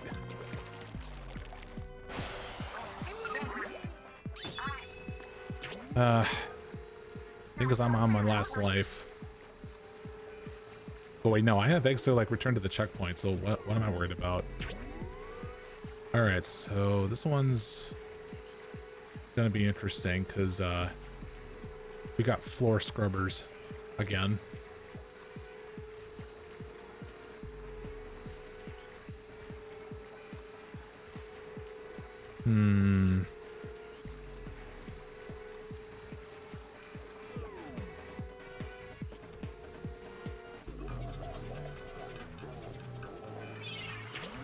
Damn it! They gotta stop doing that.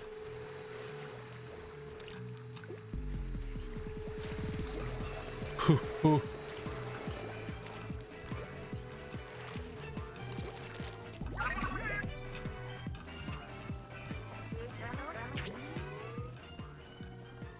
All right, so I see where I want to bounce these here.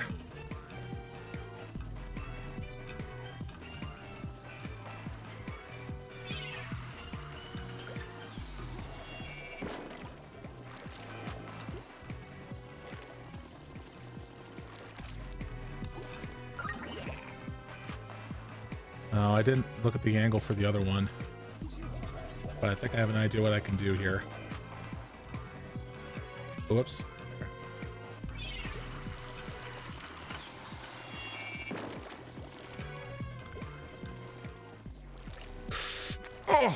Wait, wait, what? I'm not penalized? Holy shit.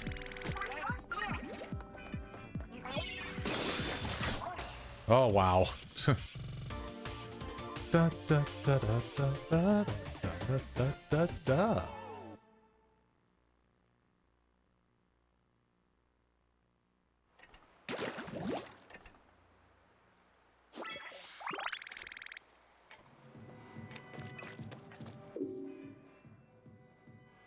All right, so there is like one island that's not been highlighted here. Let's see if we can try to get to it somehow.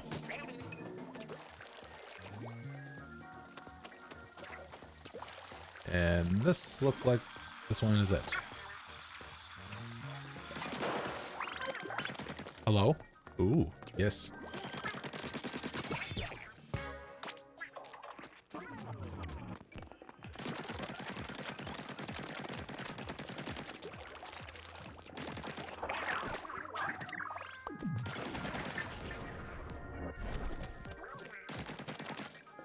Alright, we got two more.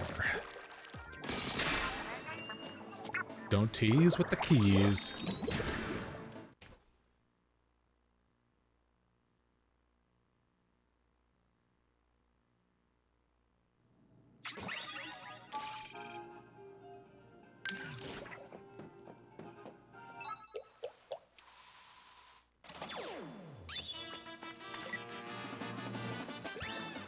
I forgot that was a thing. What the hell?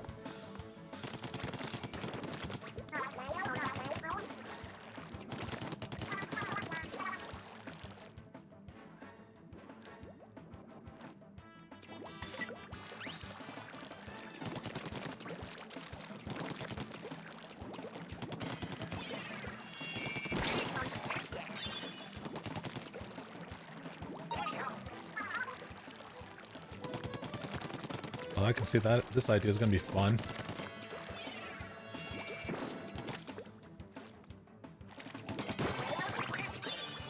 That works too.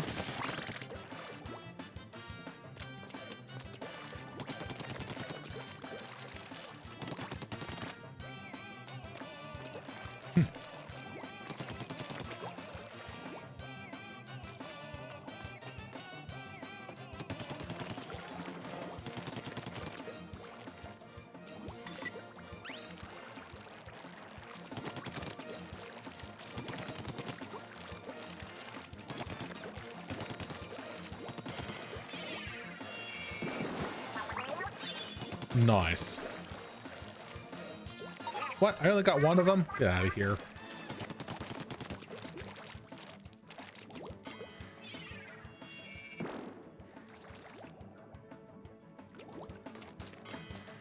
Oh shit, they can look up.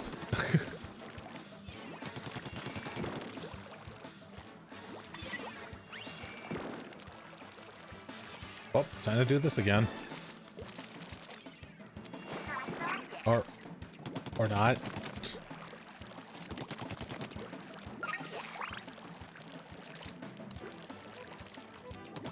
So wait, how many freaking keys are in this place?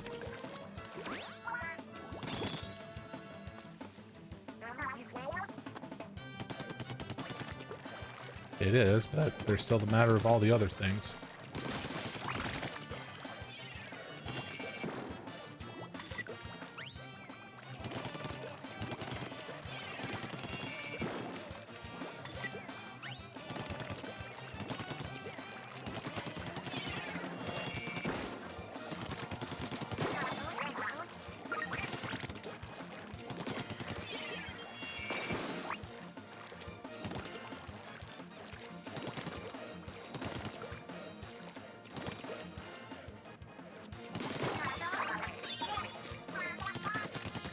I'll be the last of them.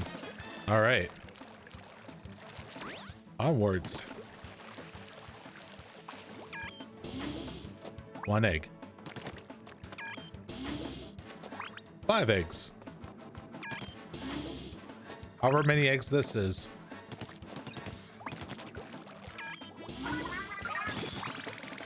And lots.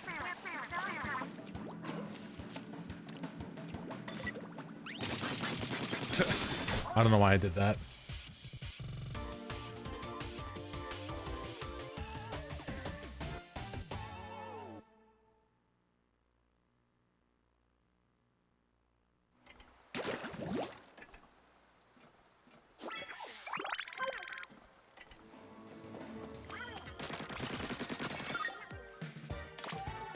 Food ticket. Oh, and yet another one.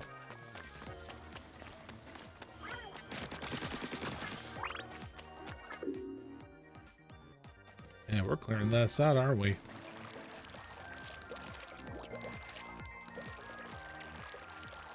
Now, this one that's sitting by its lonesome here. Nice. Umbrella.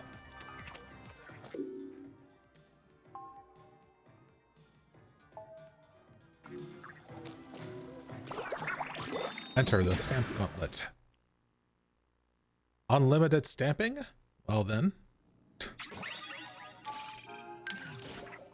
Let's do this.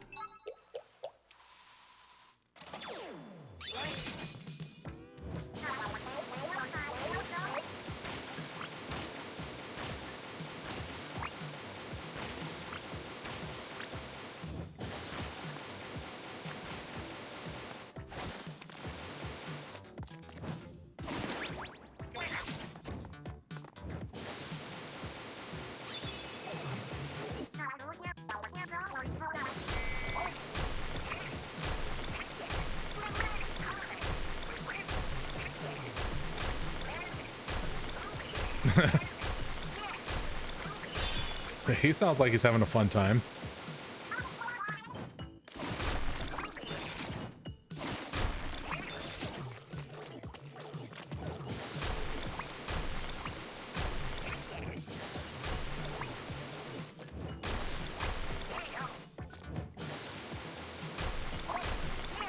We got this.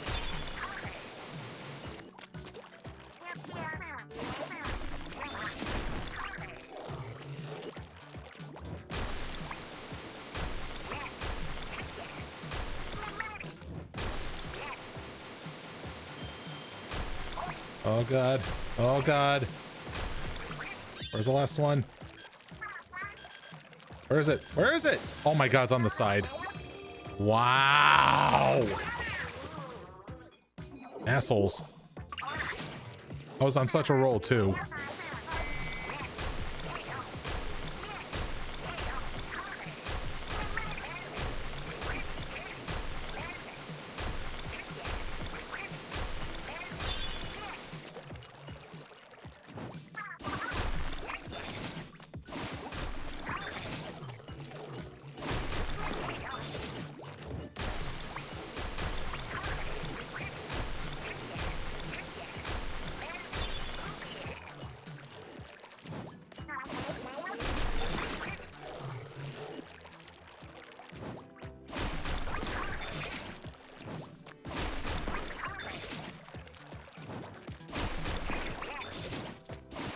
Oh, that's much faster. Here. Where? Oh, right here. There you go. Much better. God, the stamp is like so strong enough it just... You don't even have to hit him at the weak point.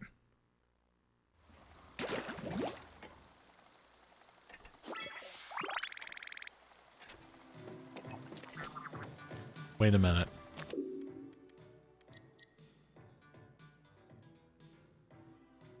So the one that we just did has a second option.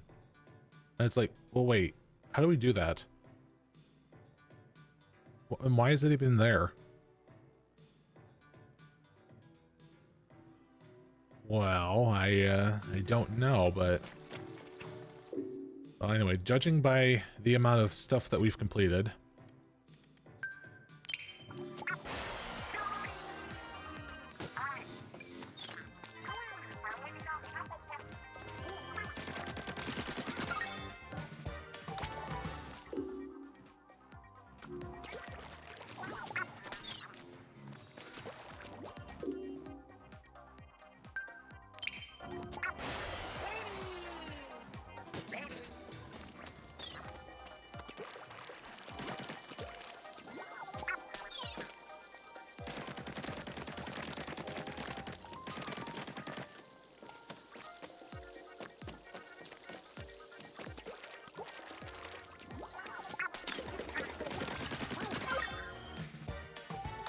Ooh, nice.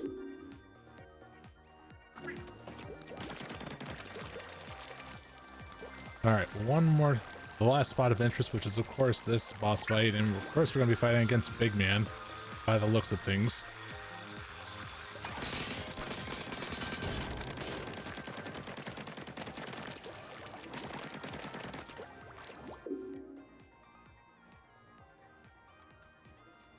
And that seems to be about it.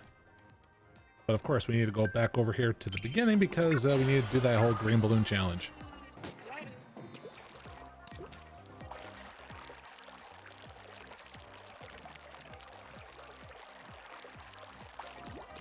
I have a feeling this is going to be a really long one.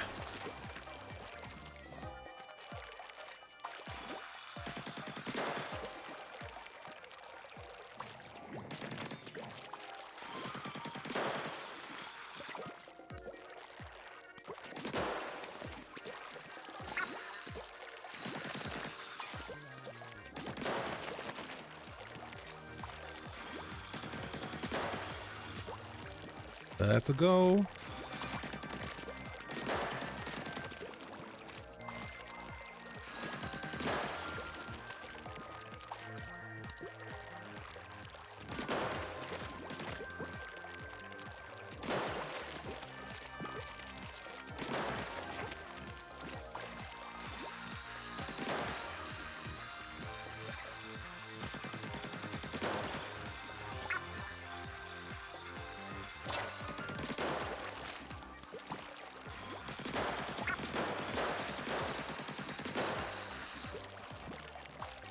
Nice. And our last scroll.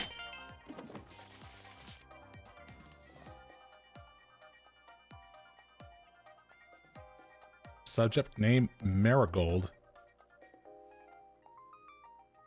Nishio Oranda, Anarchy District.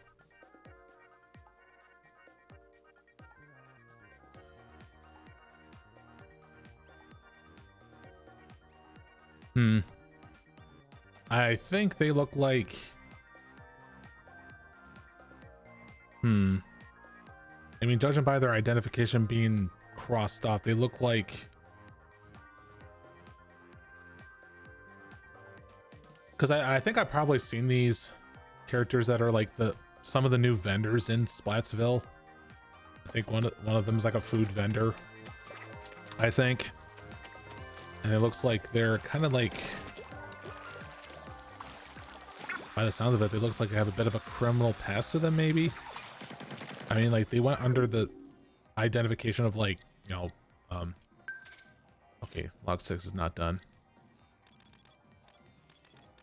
Oh, I noticed something. We still need to get some more sardiniums, and we haven't found any of, so there's probably slightly more stuff to do around here. But in any case, we have a boss fight. The obscurus, whatever that word is.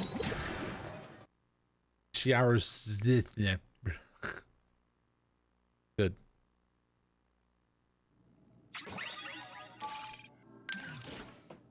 All right. If this isn't going to be Big Man, I'm going to be disappointed. Well, there he is, right there, just waiting for me.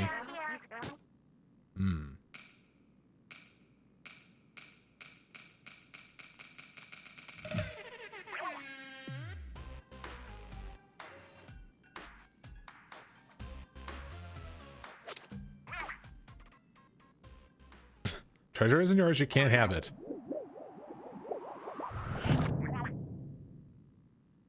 This is for Splatsville.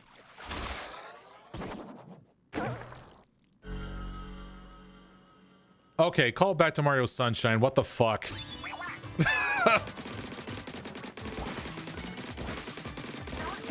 Oh, this is totally a callback to this.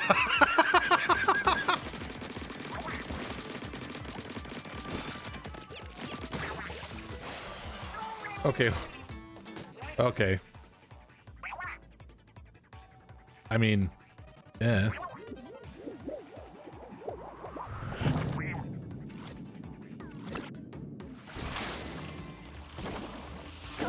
Oof. fiery.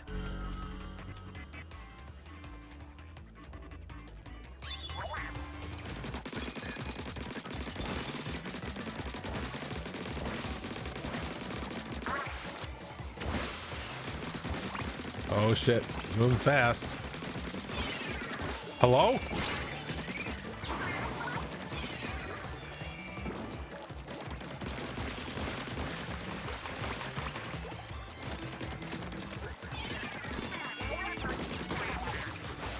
So how do you really spot the real one? I guess it's all just trial and error, it feels. Not unless the reticles that keep popping up have a meaning.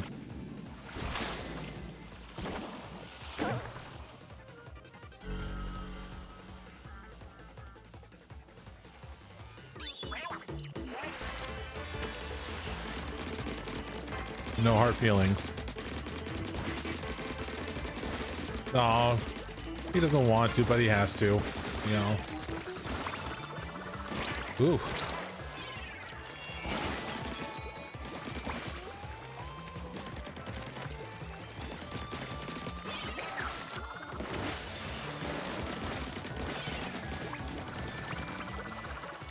Lots of traps. So many traps.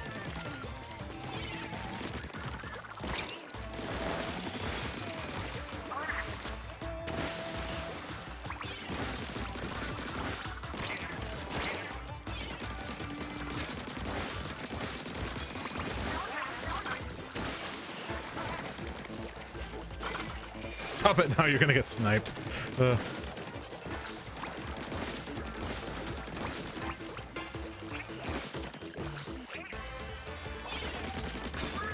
There you are. Thanks, Captain. Oof. That was a flop. I already tried too.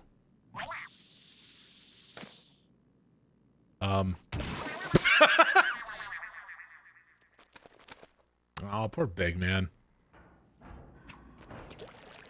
And all he did was just a glorified reference to Mario Sunshine. Oh, wait. Where's the jump point? Oh, it just came to me. And this final piece looks like an engine.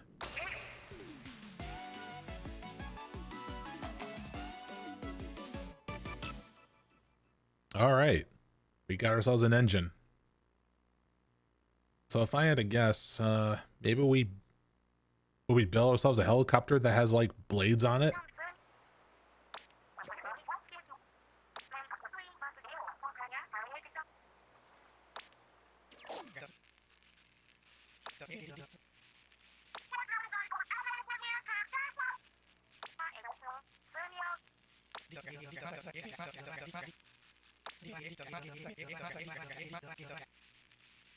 Mm-hmm.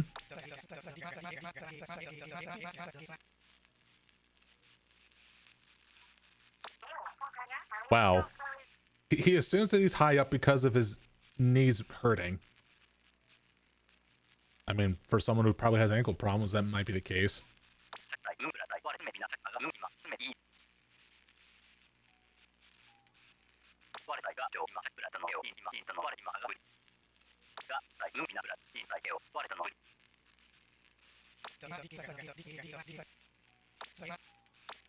Oh shit.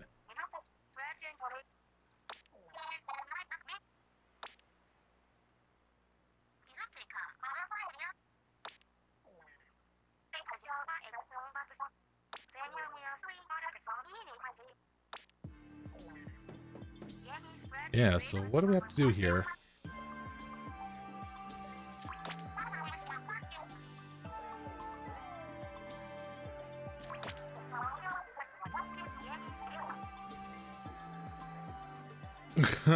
Last time I'm ready.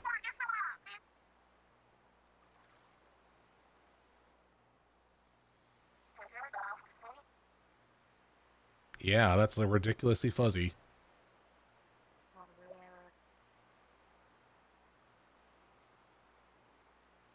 I wouldn't be surprised if he is that hungry.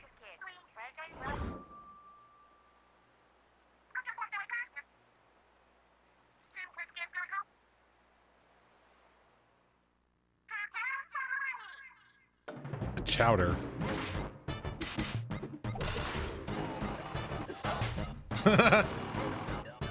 Ow.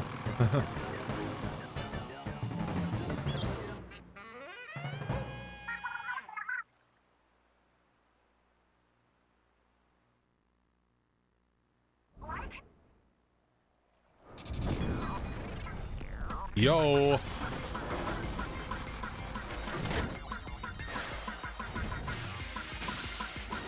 Okay.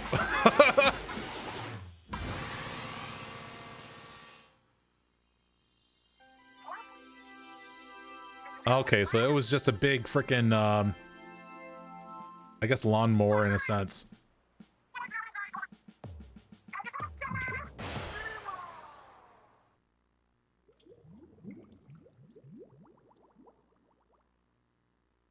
Come to think of it, we could have just like super jumped to the top of this place, right?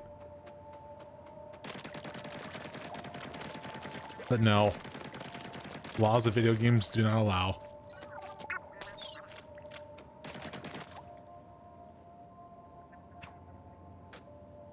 Huh. I noticed that oh. Sprained a tentacle.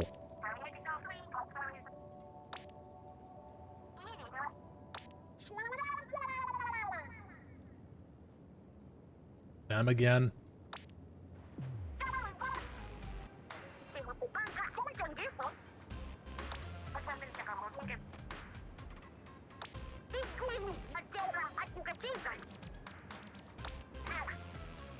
What they said. I just noticed something. Deep Cut has like more keyframes in their mouth animations than they do for Squid Sisters. Have they not updated their models to do that?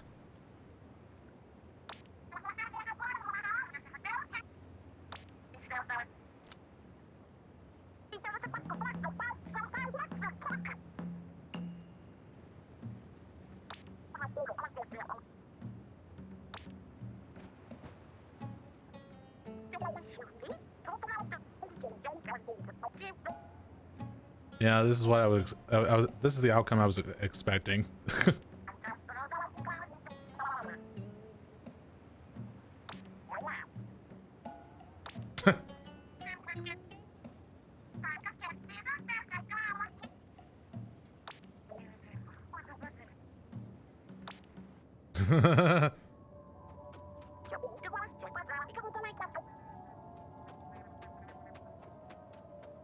By the way, for like most of the time here, like I've been like so what's the word I'm looking for? Dyslexic.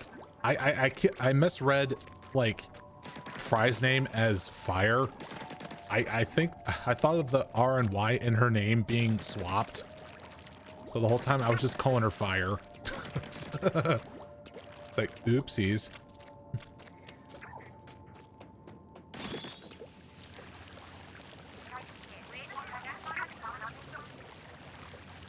Are we gonna get the grand reveal of like what Mr. Grizz looks like or something?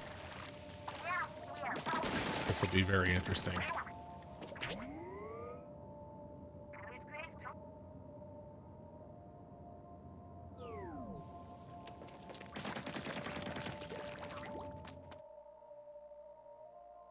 Ooh. Oh, so now we're just having to progress through the place here.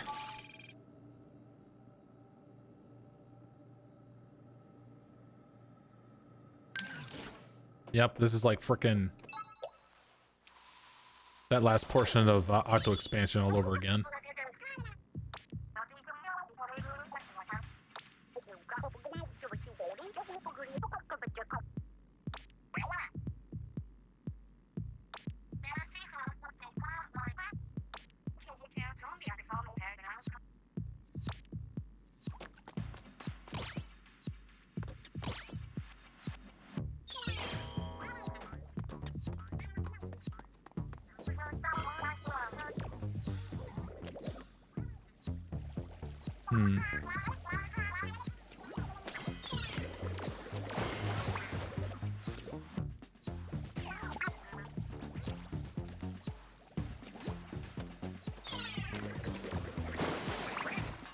Almost.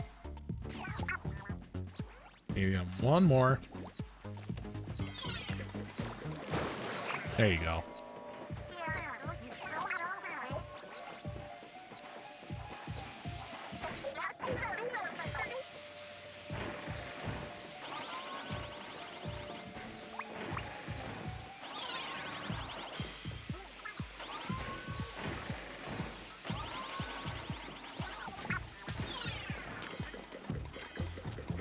Distract them.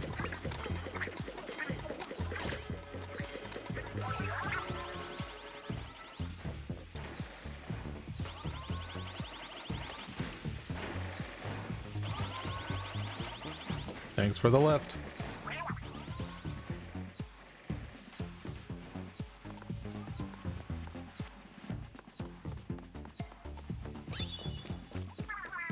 And let's see.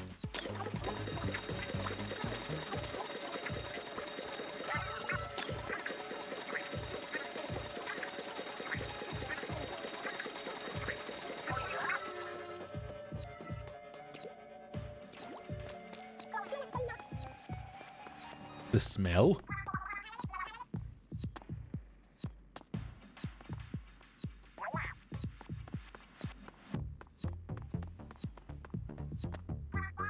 Wait, what? Oh.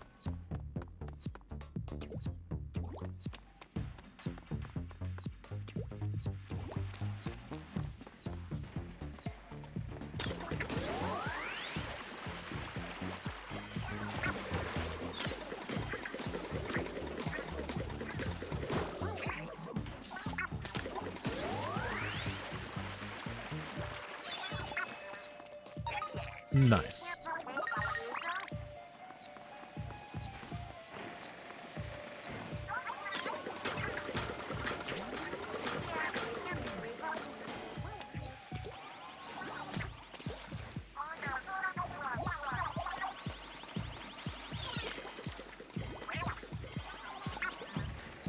I did not think things through.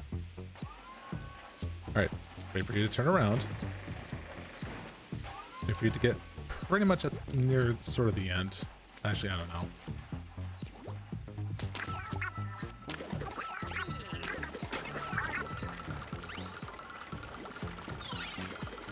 There we go.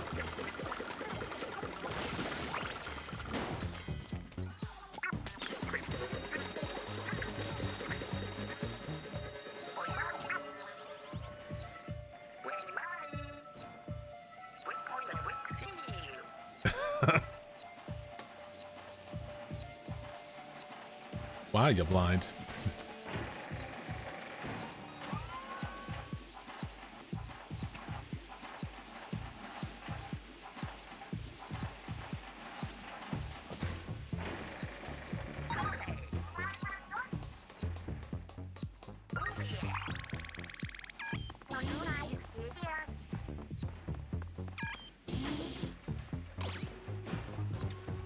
Mm-hmm.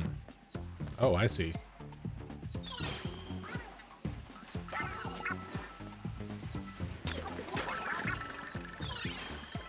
Oh. Let's try again.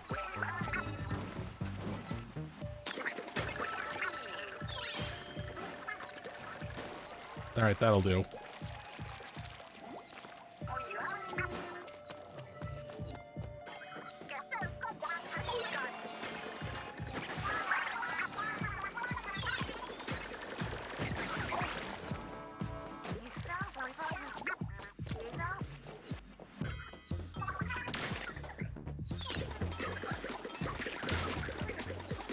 All right, you got this. Yeah. Okay, there it goes.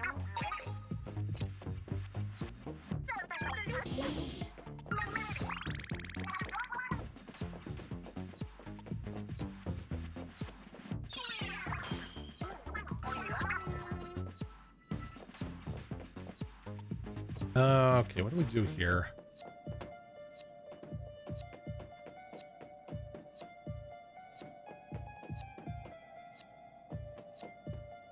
Equip. Oh, here we go. Yeah.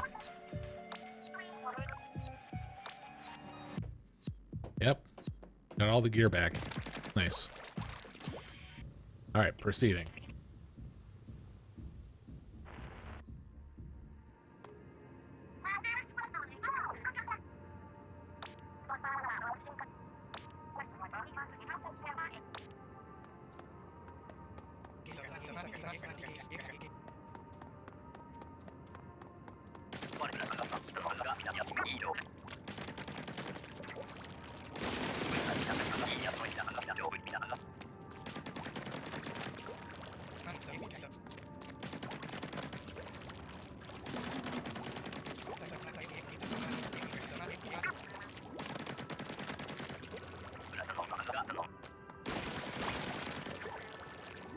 You know, that's entirely different context when you say I'll free you.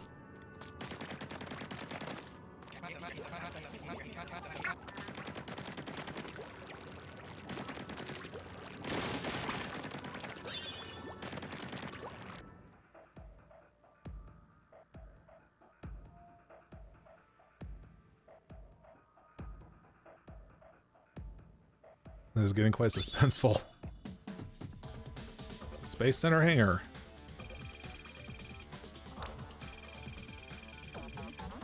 Oh shit.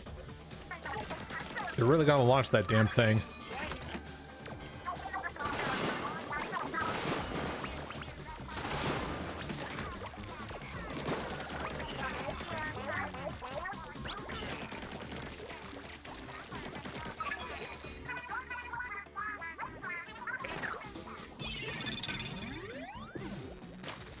Yeah, get them out of here.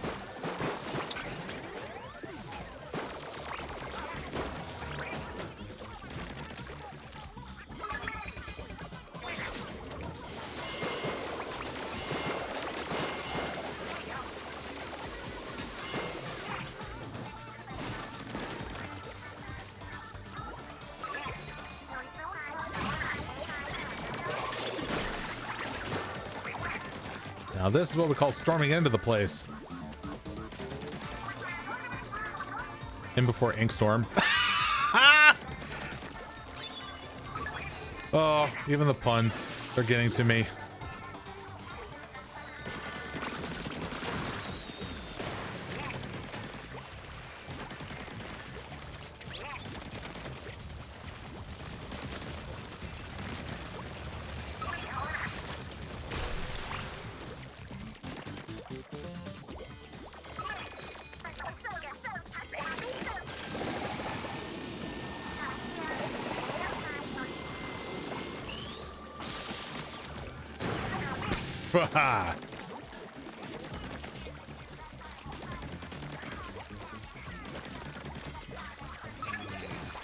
Oh, bruh. Assholes.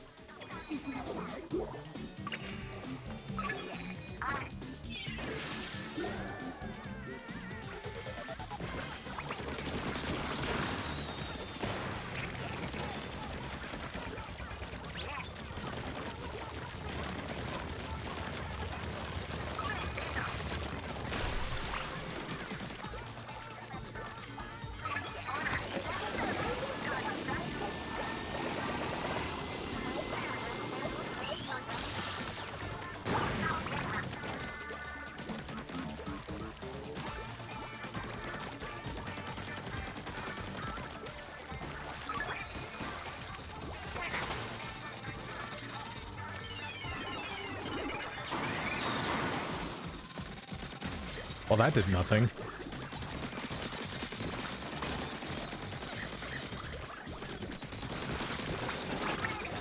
Yeah, it would have been better if I just did that.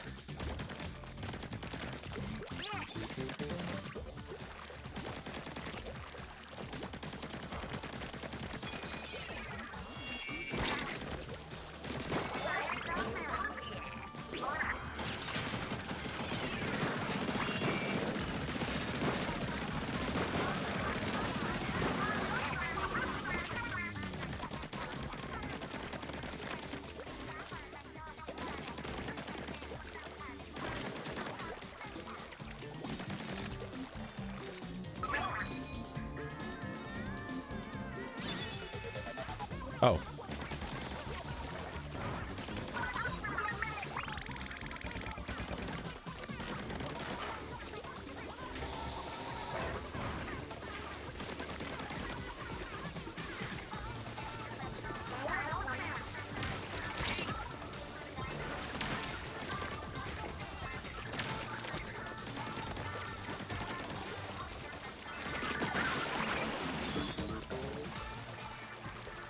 Oh, here we go. Up, up, up we go.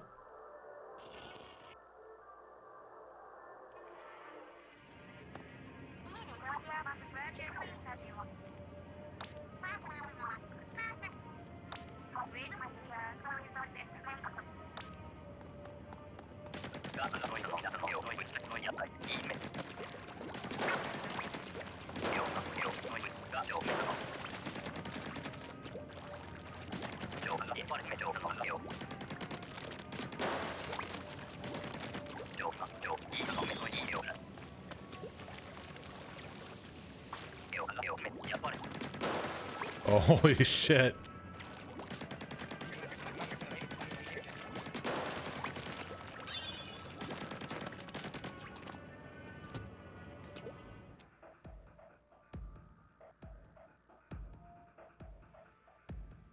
So all those golden eggs he's been saving.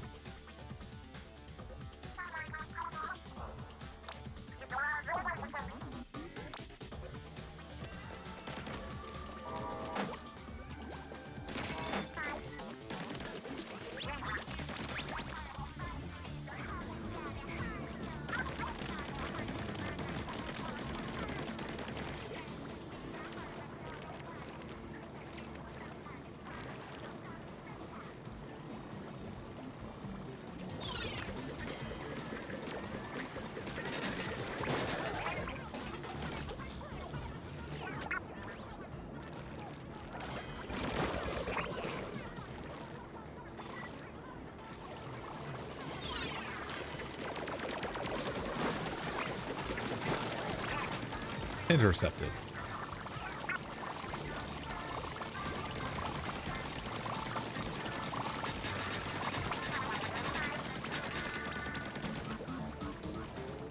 Yeah, really.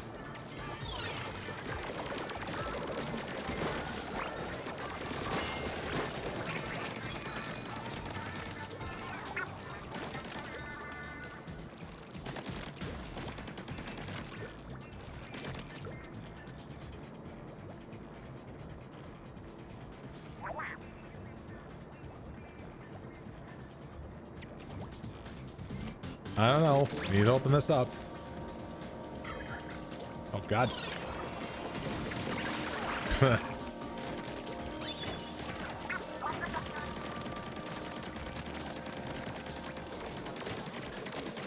We going up again?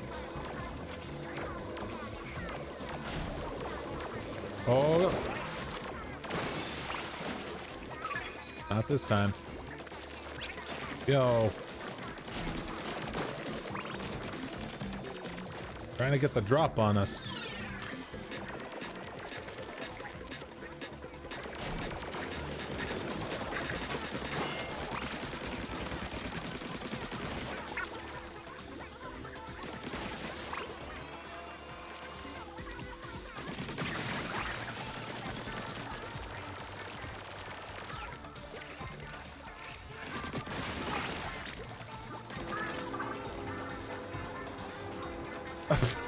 What is this freaking like elevators? Oh shit. Octolings into the mix.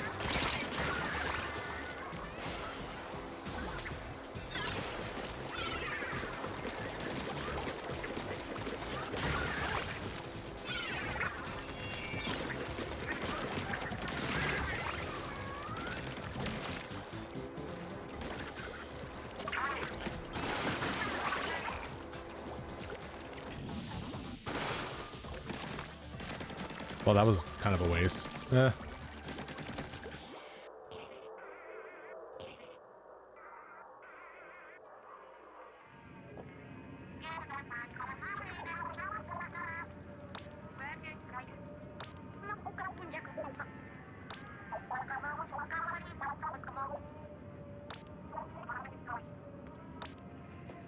Very brave indeed.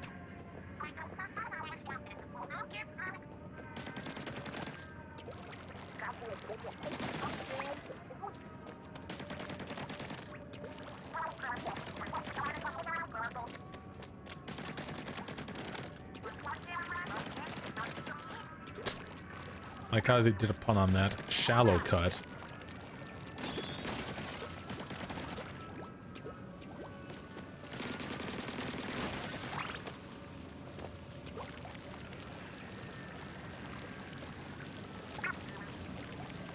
This is funky. Now we just need to work our way up.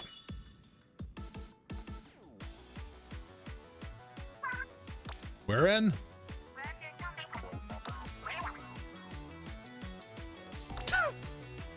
Thanks, big man.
Grab a crab tank.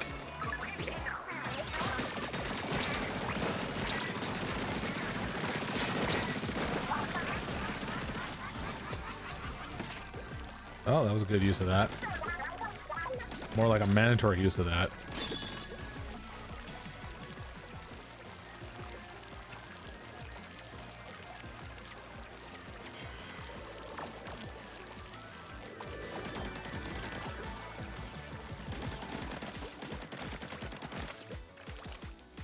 Ooh.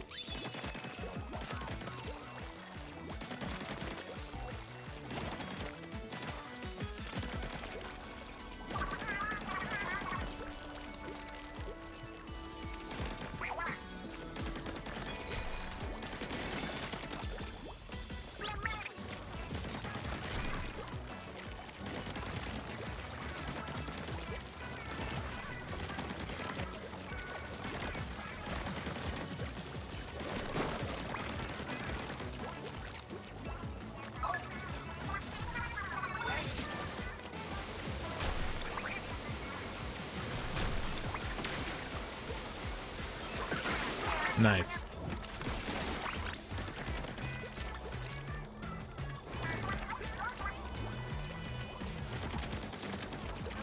And now, to the top!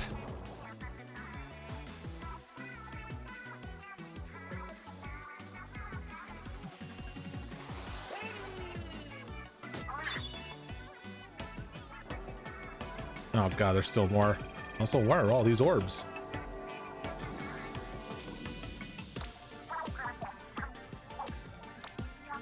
Hmm.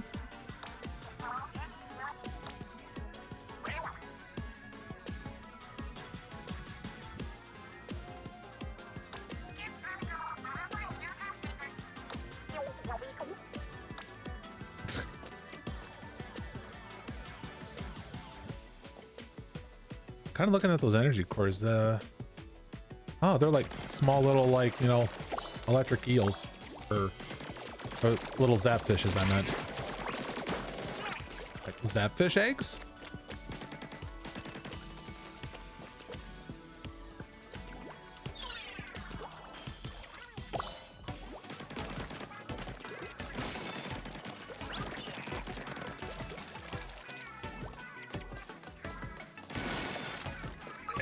Oh, here we go.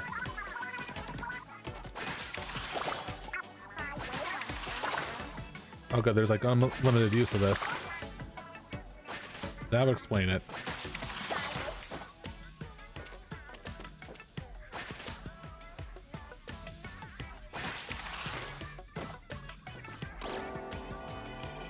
access.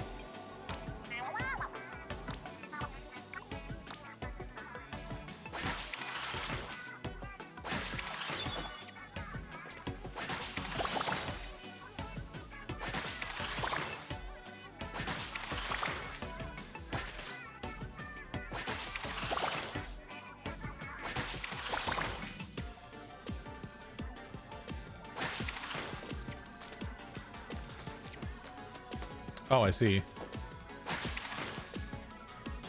I just gotta wait for the platform again.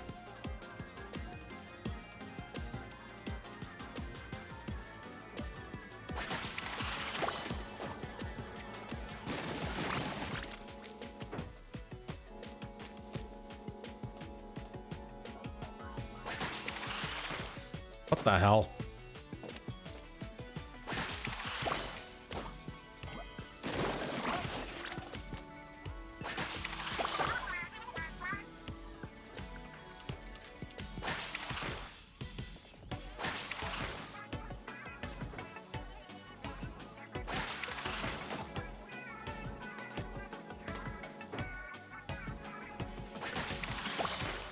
Okay, I'm surprised I didn't get hit or run into those things.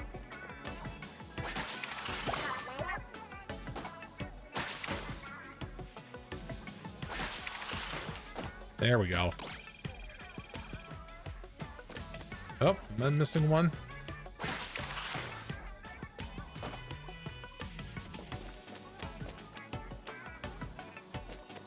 Oh, one right there.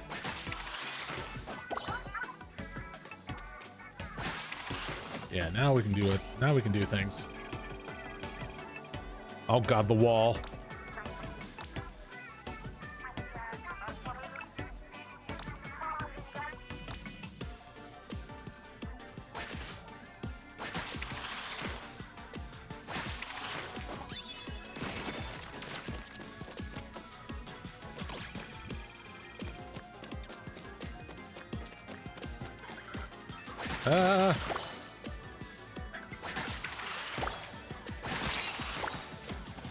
Fuck.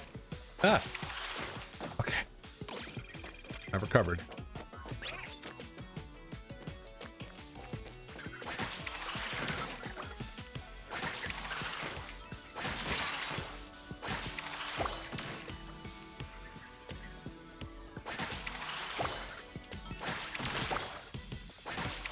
Get out of here.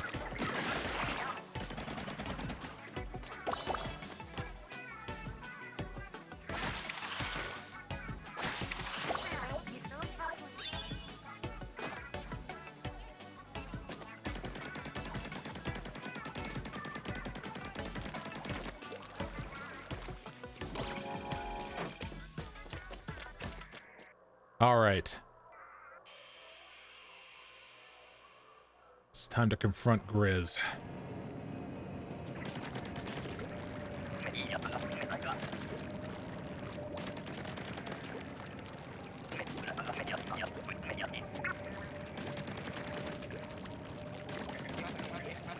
I don't know, is Chad taking notes?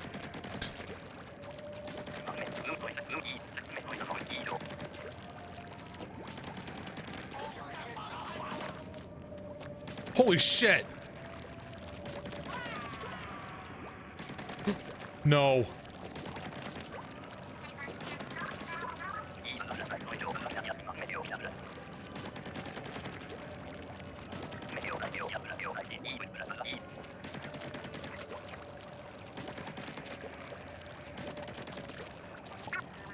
Oh god, this suddenly got unsettling. I did not like that cry at all.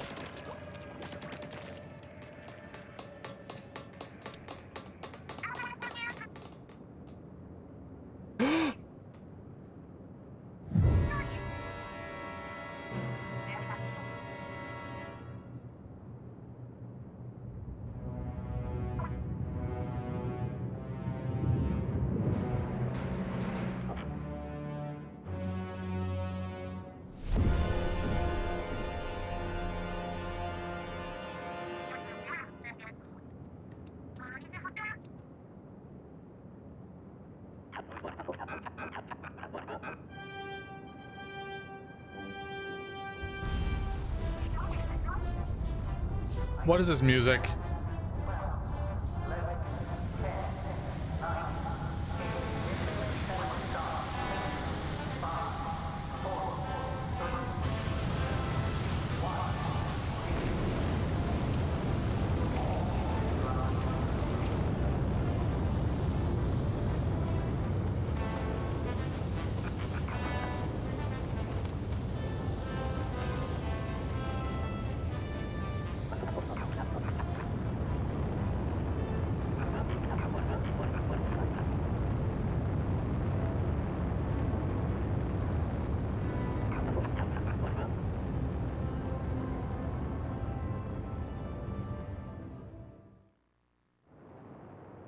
What the fuck?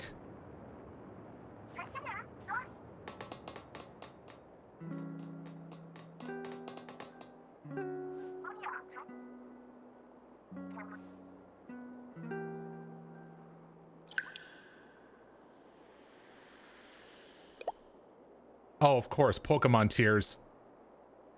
Ugh.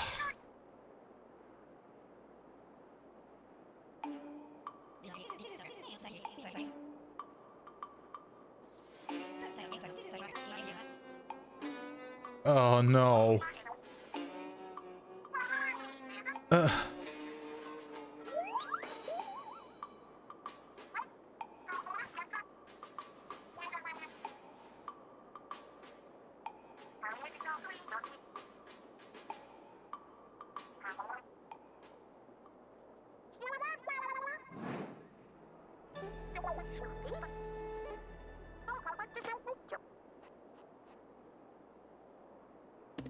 Well, let's hear it.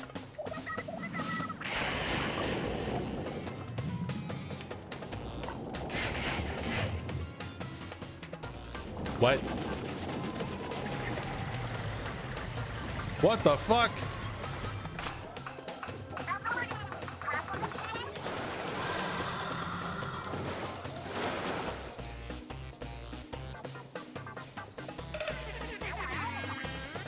We're going into space. Holy shit!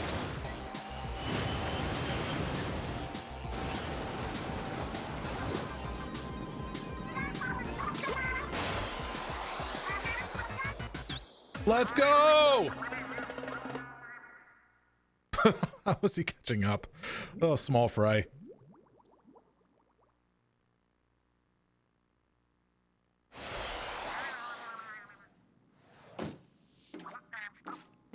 Oh my god.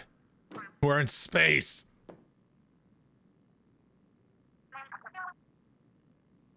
Those golden eggs. Oh shit.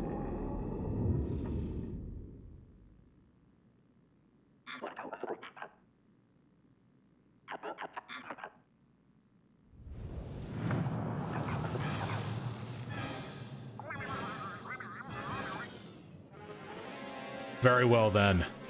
Let's go.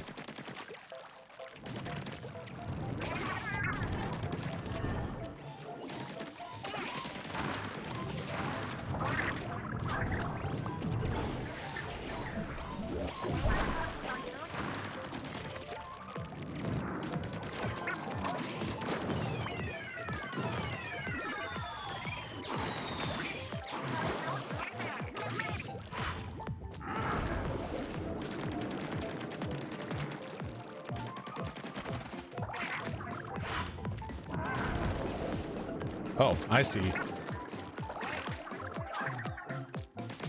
Oh. That won't do it? Okay.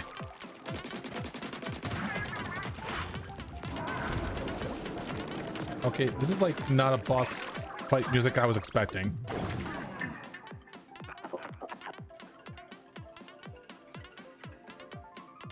He just looks so unfazed. God.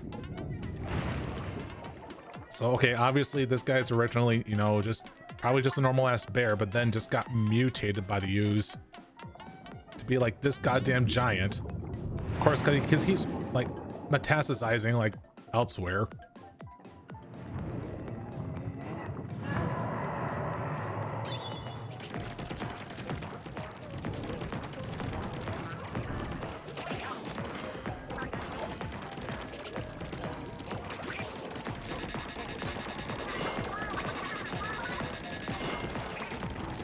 Oh, he's rotating the rocket.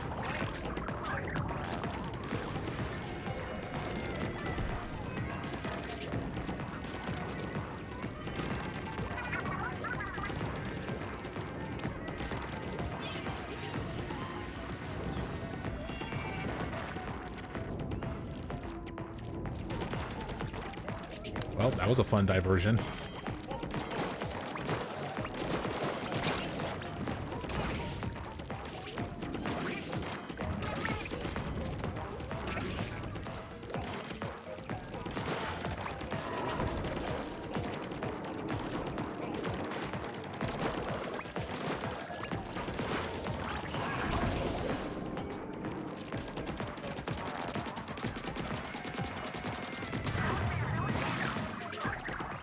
Gotcha.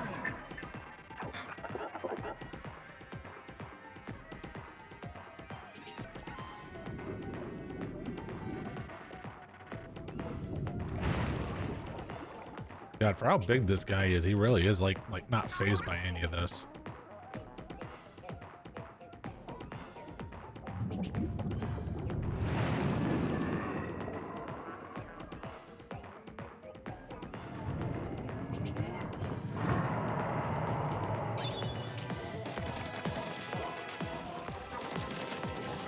Is it gonna start rotating the friggin' thing again?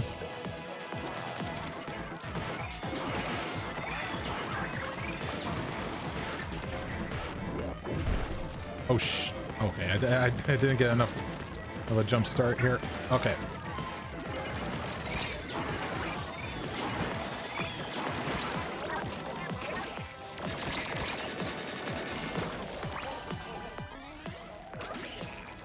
Oh shit.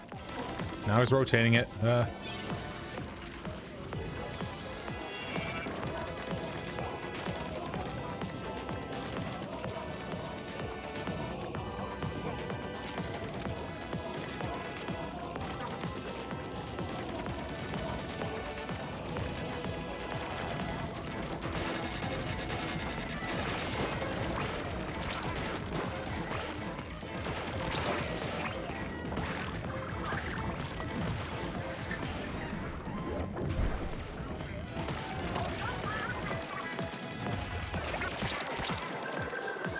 Oh God.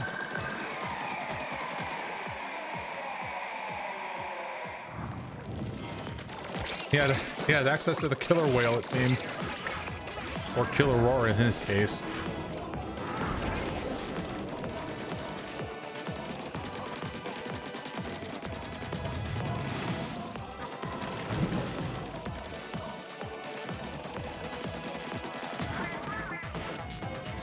Oh, whoops.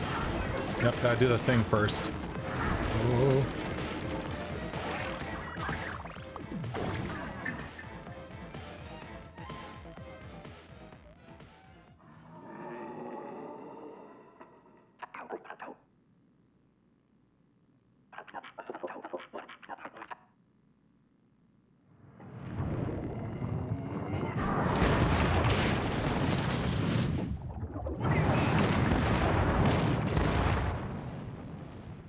No! Hello? Octavio? Oh shit.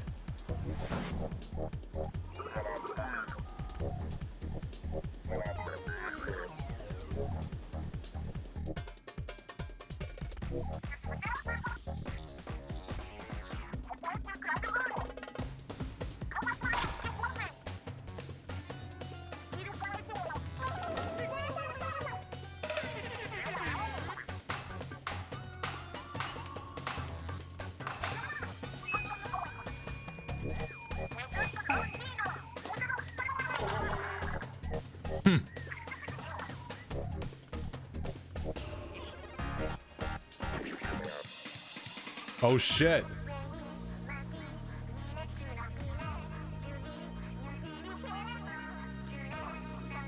Kemar Incantation 3 mix, by the way, in the bottom right. Small fry. He's evolving.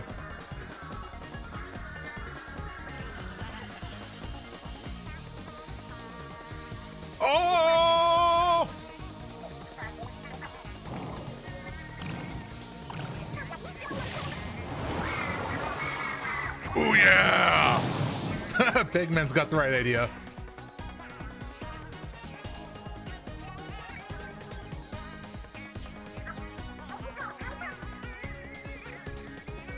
Oh, this has gotten epic.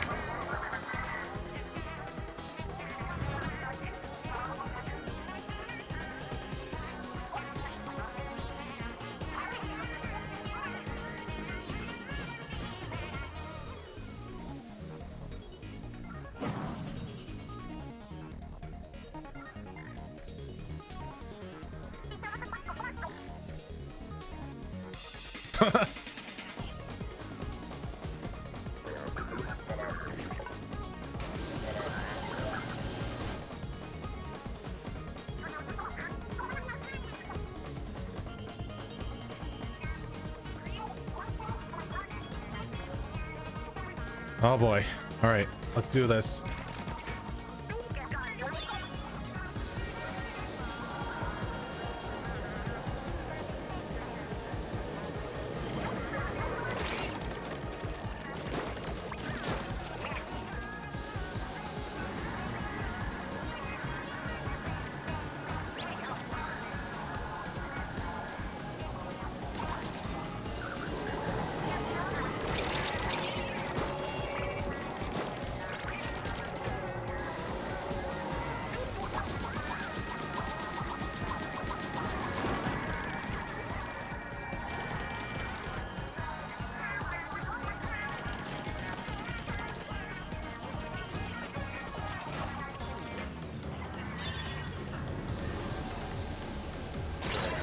Ow.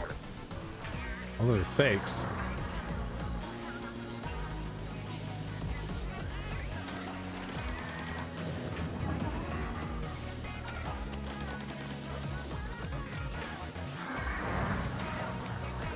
Oh.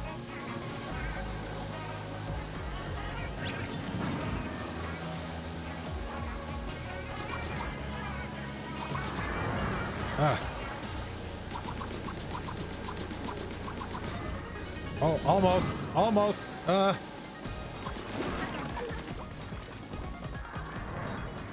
Two left. All right.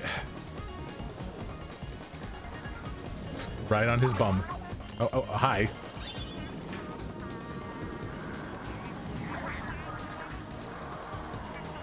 Well, I need to get in the middle of this here.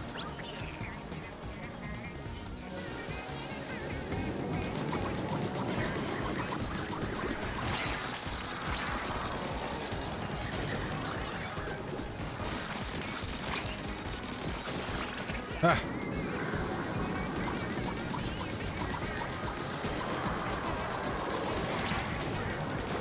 Get out of here.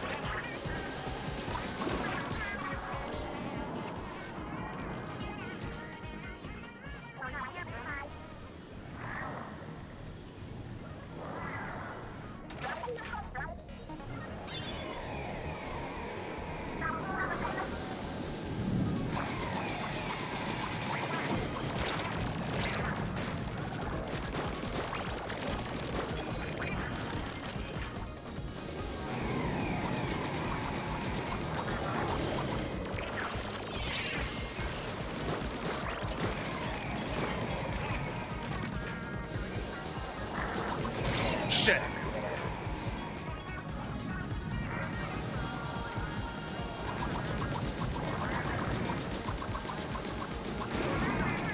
Got it.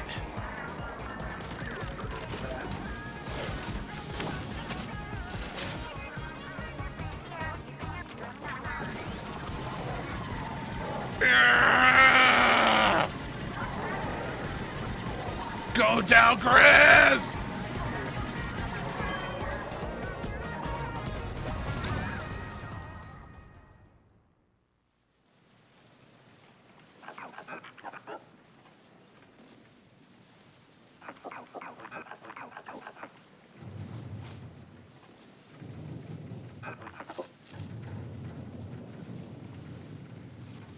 Give it up.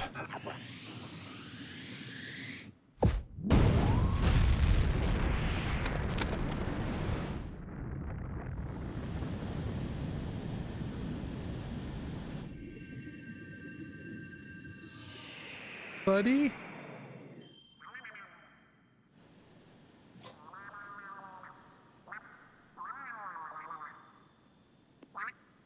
Be good. Ah. Awesome.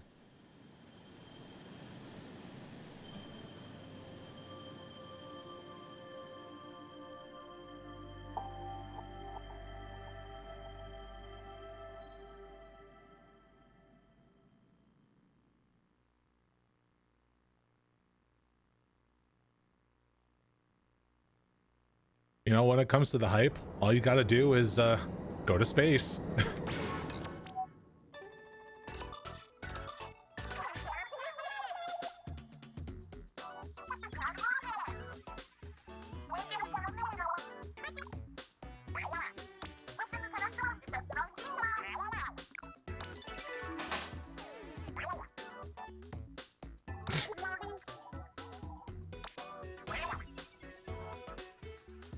Huh? Oh yeah, it came back. But why was that?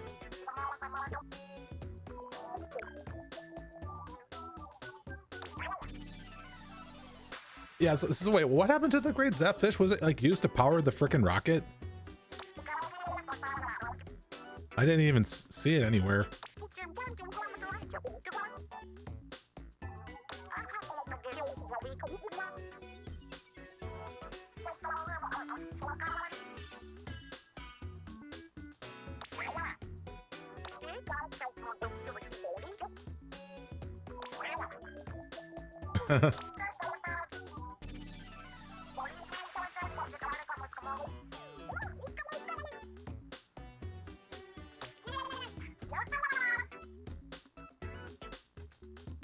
Wave goodbye. Are we here to ink the screen again?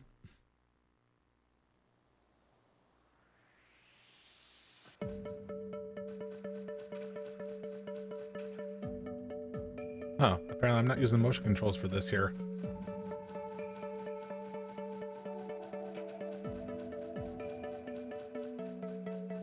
Whoa.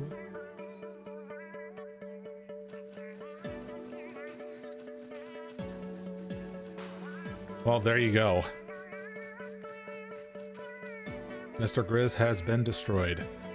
But that begs the question, who's going to be doing the salmon run? There needs to be an explanation for that.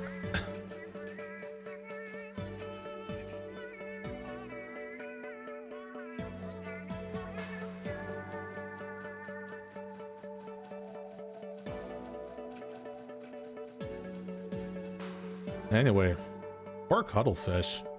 Now he's just back to his, like, you know, we actually never really saw him as in his squid form, and I guess the only way that would have been happening if got all of his ink sucked out. I wasn't sure how to rephrase. I wasn't sure how to phrase that. Okay, but it is what it is.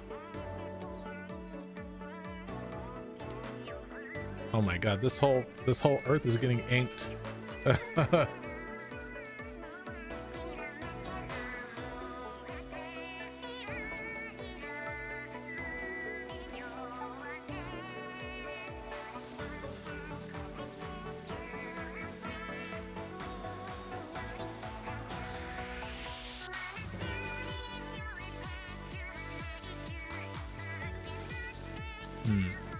Now I didn't really get like 100% over in the place because there was like some sardiniums that I don't think I got like all the sardiniums somehow. I think maybe it's like I get that as a reward for like fully completing all the levels as intended. So I might have to do that off camera if that's the case. So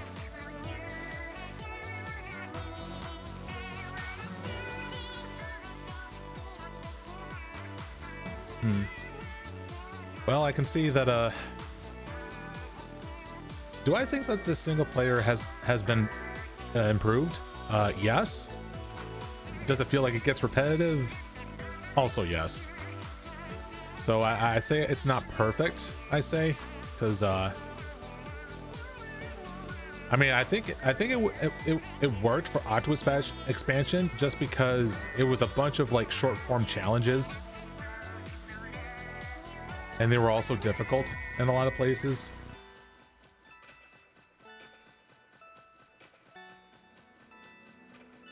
So in comparison to single player, where the challenges are like toned down and even sparse at some places, it kind of leans more to be the more of the repetitive stuff.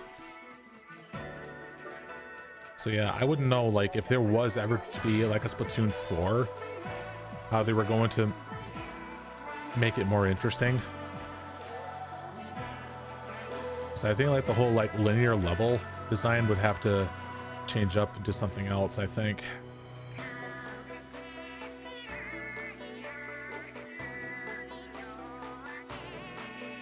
Debug. Mario Club.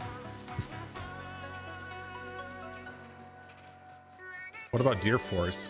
Whatever happened to good old Deer Force? I know, different franchise, but still. Deer Force, man.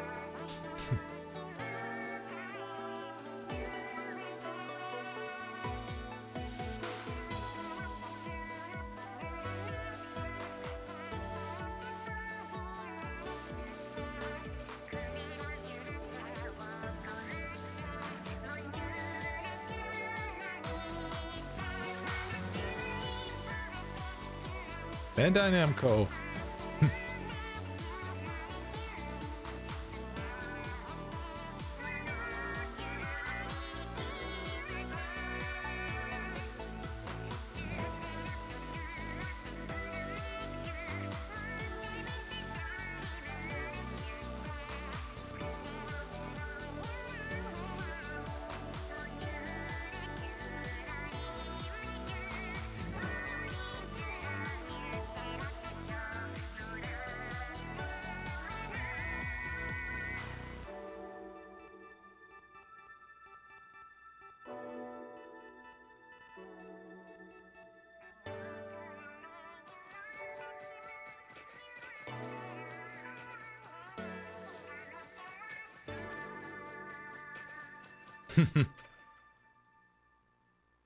All right. Well, single player has been complete.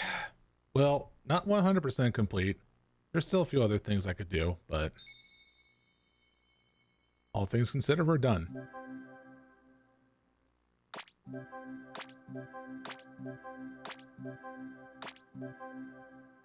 Secret kettle. Oh no. Oh crap. There's still more to do.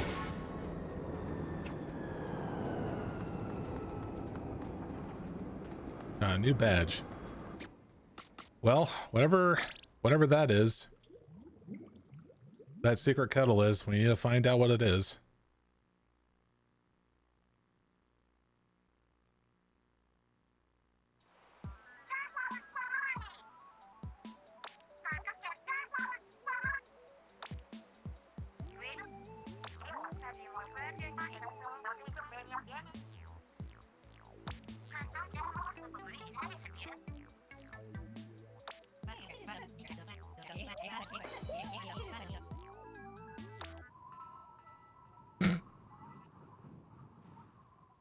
I think that was the captain that just went booyah.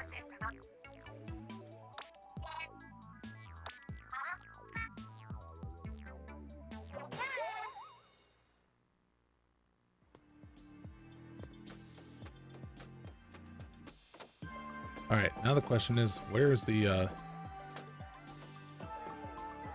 oh, that goes back to Splatsville.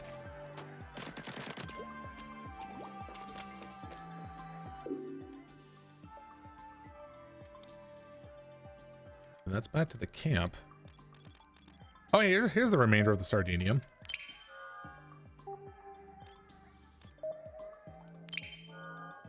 There, now I can go and allocate the rest of the points here. Wait, what? Have I not seen that there before? And there we go. The entire tree has been unlocked. Also, log 6 is complete. Let's have a read. Let's see. Land of fresh beginnings. The beings that had emerged from the water soon emerged from the cavern of Alterna itself. From there, they flourished quickly. It wasn't long before they had explored every corner of the world. This epochal event gave great significance to the crater above Alterna and its surrounding territories, now referred to as the Splatlands. The region would, from that point on, be known as the Land of Fresh Beginnings among the creatures that now thrive on the surface. These newly evolved beings, having scattered themselves across the globe, soon gave rise to distinct cultures and unique ways of life. Out of all the species now roaming the earth, squids and octopuses now soon distinguish themselves via intelligence and fresh vibes, so to speak. It wasn't long before they became the apex species of the planet. Now, I must fast forward a bit. 5,000 years later, a particular individual was born. This squid quickly rose to fame in the Splatlands due to some unique characteristics. Yes, this individual has embraced as a prophet, gifted with numerous revelations they had shared amongst their fellow squids. It was another turning point for squid kind. During this period, the foundations of modern cephalopod civilization were laid. That individual squid is now widely known and celebrated as the progenitor of the modern day inkling. There it is.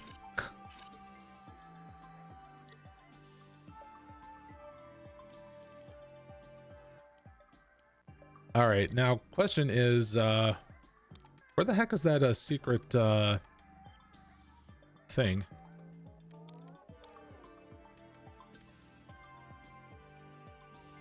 It was supposed to be like a secret kettle around here somewhere.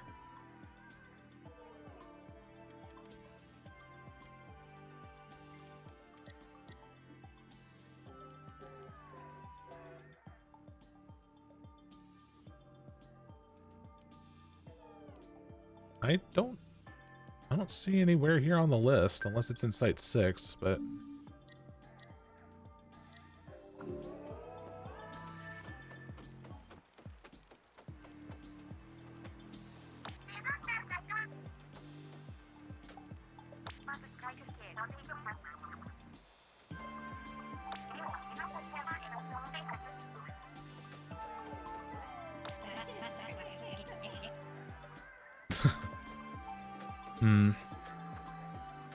Oh, there it is. It's all right behind me here.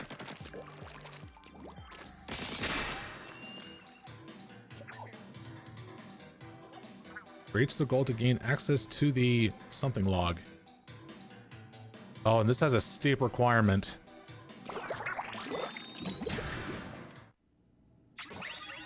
All right, slight change of plans when it comes to doing this here part here, because I'm actually talking about this here in post commentary.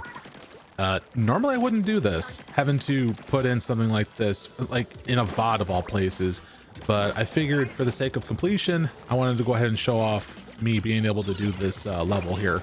I couldn't be bothered having to do this on stream just because I was completely out of it. And I think I failed this, like, in terms of how many times I've died, it was like 6 times. So I did have to like restart twice. Well, actually, no, I restarted once, but after the last one, I just like gave up and then like, you know, I'm just gonna call it quits because I was kind of tuckered out because normally I don't do streams early in the morning at all. But, you know, that's what happens when there's a Nintendo Direct that happens prior to this.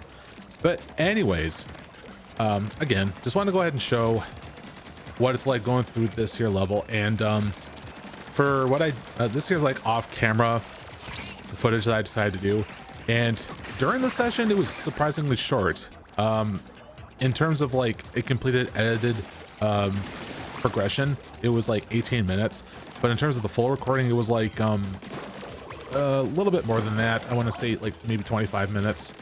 I don't know if it's because I was good at platforming, or rather decent at platforming, but I know like for some other people, I've heard of one example like taking like, what was it, like hour 22 minutes to complete this whole thing. So your mileage may vary when it comes to handling with this here level. So it's mainly the very first part in this here section. So there's multiple sections of this. So once you get to the launch pad, basically, you're entering into the next area, basically.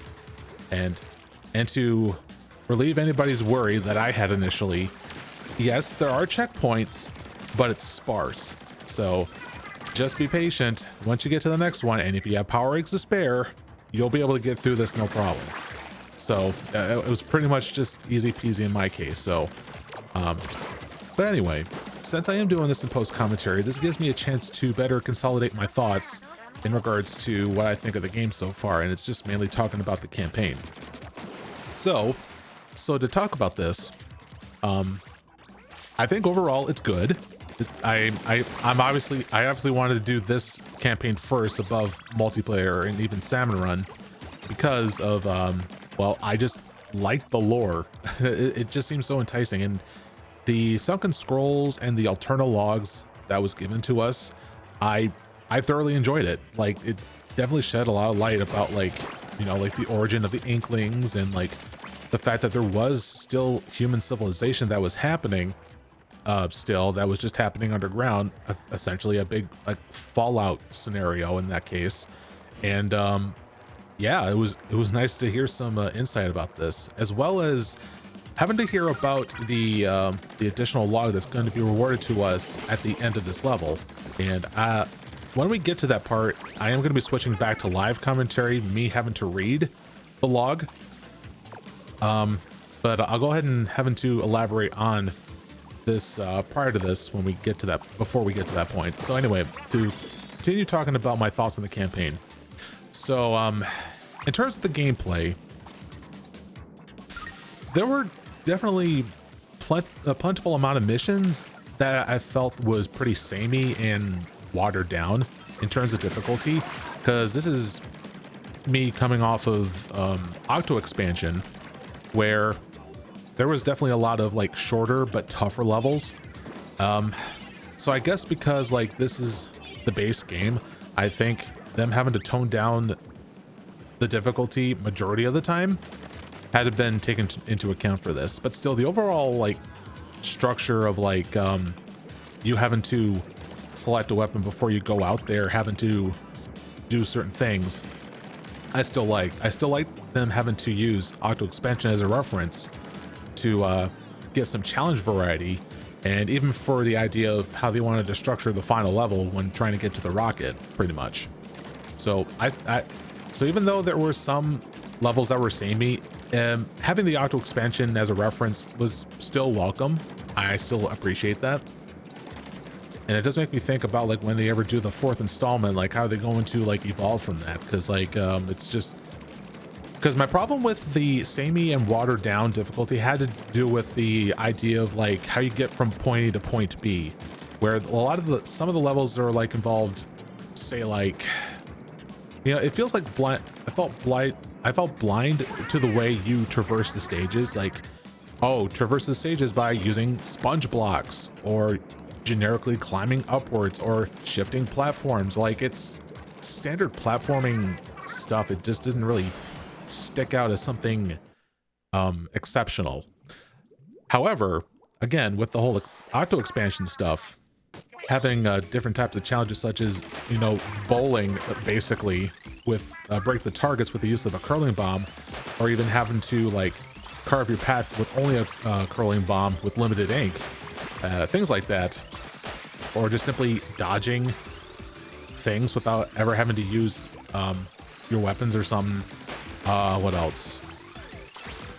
Geez, there were some ones that were just like ideas just taken from Octo expansion, like carving the freaking like dolphin thing from with the crates and all that stuff. Those things are still welcome. So, but again, there was still the issue of like majority of the levels that are, you know, when you think about having to get to like what the objective is just you need to get to the end and that's it. It's just like, that sort of feeling. Now, there were a handful of levels that did have some good challenge to them, or rather some of them that could have been quite tedious. Like the one, I think it was in Site 5 with the Tri-Stinger when trying to get the crates. that wasn't really that designed well, especially when I was getting to at that very end trying to make use of it. So I had to switch to a different weapon in order to actually tag that as finished. It was ridiculous. So, but still, I powered through and it was fine. Another thing that was odd for some of the levels, or rather all the levels, would have to be that the enemy variety felt very unbalanced. Like I felt like there was just like too many levels that had just regular Octarians, you know, just the one that just the simple pea shooter moves like all the time, right? And the other like higher tier variants, like they were kind of like sparse. It was only like until like Site 5 and 6 where they started to become more common. Now I'm only basing this based off of Splatoon 2 and the DLC in terms of what progression felt like when it comes to enemy encounters. And this one kind of felt like it was a little bit forgiving when it came to that, I think. Maybe just because like I'm too good. I don't want to say that I'm too good because like the main shtick is like freaking multiplayer, so I think it's like there's not too much like seriousness when it comes to this. I don't know, but yeah, because like kind of like some of the highlighted like combat scenarios that I like from this would have to be fighting the Octolings, you know, just because, you know, it's essentially you're just fighting against a bot of like another player, you know, that sort of thing. And it's only happened just like very few times, and I felt like it happened a lot more, like a lot in the previous installment. So it's kind of odd enemy balancing in that regard. So I wish that I was kind of like improved on that. I wish that was improved on that a little bit, but what can you do? So in terms of bosses, I think it felt really interesting that Deep Cut is being involved in this, but it felt the boss difficulty felt very reversed. Like I only like completely lost all of my lives while fighting against Fry. I had like some moderate difficulty with Shiver, and then it was just straight up easy with Big Man. So it's like makes me feel like they should have done that the other way around, right? So it's like it's kind of like weird decisions on that one, but that's just from my personal experience. And speaking of Deep Cut, I guess we'll go and talk about a little bit about the story here. I do find it that the some of the plot is rather predictable for some of it. That in the case of like how the involvement with Deep Cut was going to be, because like, I mean, if they were, you know, like the ones like doing the whole like Splatcast thing in Splatsville, it's like, well, they can't be completely bad, right? Because like they flat out stated that they're bandits and they just want to like impede our progress and having to like take our treasure and all that stuff. And I thought the idea of like, no, like they're just there to be a nuisance. And I was right. They were just there to be a nuisance. Because like right at the end, near the end, when they asked us one more time to have the treasure, and it's like, yeah, you can have it. And it's like, what? So it's like, this is what I was expecting. Now, the rest of the plot was something that I should have expected when it came to the whole thing with the fuzzy ooze. And like, people are saying like, oh, it's gotta be Mr. Grizz, right? And it's like, actually, yeah, it is. It's one of those scenarios of like, if it looks like a duck and it sounds like a duck, then it's probably a duck. But in this case, it's the grizzly bear. So yeah, the whole thing with the fuzzy ooze, that should have been like a dead giveaway, but we just didn't believe it because we really didn't think that there would actually be like other mammals involved in the Splatoon universe. Because the only other mammal we know of, or mammals that we know of, is Judd and Little Judd. So, but yeah, that was the case for like Mr. Grizz, and like, and also I got to reiterate about the whole thing with where I almost thought that freaking Cuttlefish died. Like that really shocked me. It's like I was like almost speechless during that whole thing, but only until the new captain decided to pull a Pokemon the movie move by having to shed a tear on cuttlefish and then just was resurrected. And I'm like, you know, a lot of weight in that scene just gotten like, ugh. I didn't know if like Nintendo was like brave enough having to like kill off like one of the like more significant like supporting characters like that. So it's like, so they decided to go for like, we'll have cuttlefish reduced to his squid form. So yeah, that's what happened. I mean, I felt like it would have been a lot more weight, you know, like if he was actually dead, because it means there's like a lot more significance having to, you know, going out into space and having to stop Mr. Grizz and all that. So also I should mention that during the fight, again, taking notes from Octo Expansion, having to give us a what if scenario if we were to actually lose the fight. And they do have a bad ending where the Earth is being enveloped by the ooze. You know, show scenes of like Inklings being turned into what looks like cavemen, pretty much. That's at least what it looked like to me, pretty much. But anyway, I do have like some notes regarding Grizz though. Actually, yeah, let's talk about Grizz. So so after completing the campaign, there are some interesting notes to point out regarding him, and that is like, what's the whole idea with the whole salmon run in this game after we defeated Grizz? Well, there are a few things. That being that the wood statue in the salmon run lobby got changed from a bear eating a salmon to now a salmon eating a bear. So it's been reversed to signify that, you know, Mr. Grizz is no more, right? But again, that still doesn't make sense. Well, that's just a little bit of a, you know, a visual thing saying that you've completed the thing. But how is Mr. Grizz running the thing if he's dead, supposedly? I'll get to that in a moment. Well, it was stated in an interview. I don't know which interview it was at. It was one of the developers stating that Mr. Grizz, majority of the time, really isn't looking over his business. It's actually just pre-recorded messages, pretty much, throughout the whole thing. So that's one thing. I guess, I mean, if the developers say that's true, then I'll take their word for it. And another thing was there being actually fuzzy ooze, presumably on the moon, or just straight up like a ball of fuzzy ooze that was orbiting around the planet Earth. And it happened during the credits, and I didn't see that at first because I was too distracted. But yeah, and that's definitely foreshadowing to something probably in the 4th installment, or maybe even in the DLC that's going to be happening later. And the last piece of note that happens is that since I didn't really play multiplayer yet, I wouldn't have noticed this fact, but players have been pointed out that Little Judd has like this headpiece on him, or like some sort of earpiece that happens after the story mode, and that's presumably Little Judd having to look over you know, Grisco now, which is kind of interesting because I wonder what that means in terms of the next sequel. I mean, if they ever do that, that is.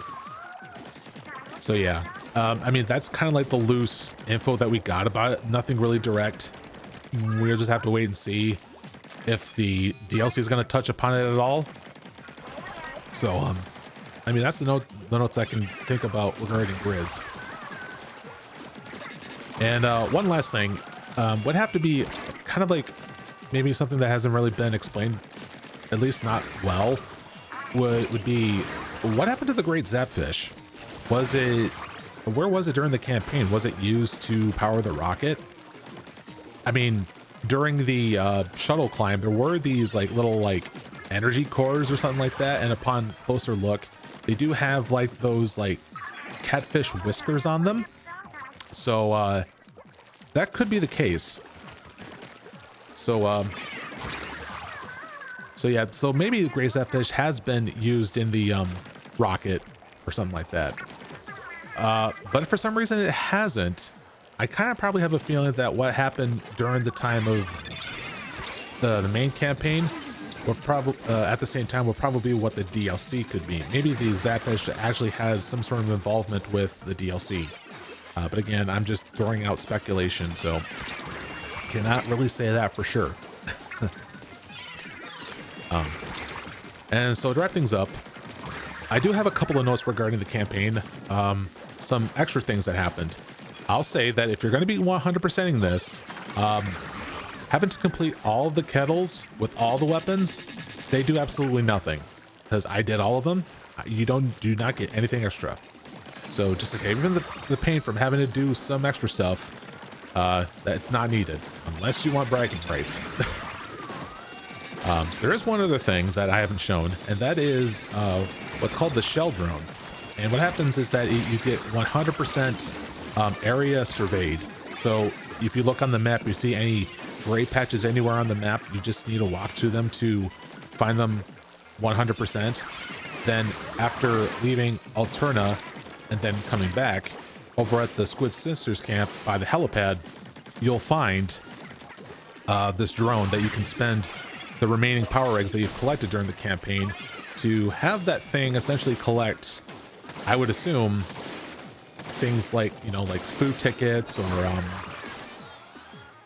trading cards, you know, during any kind of like items that could be used like outside of the campaign. You'll be able to earn it through those once a day.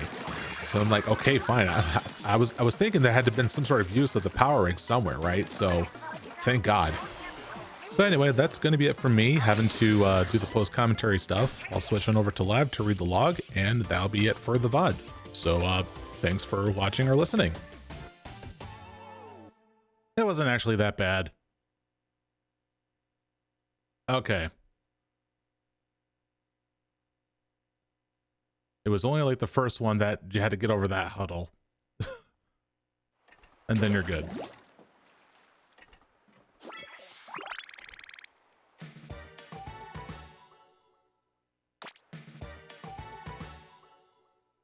Yay, I can become a furry.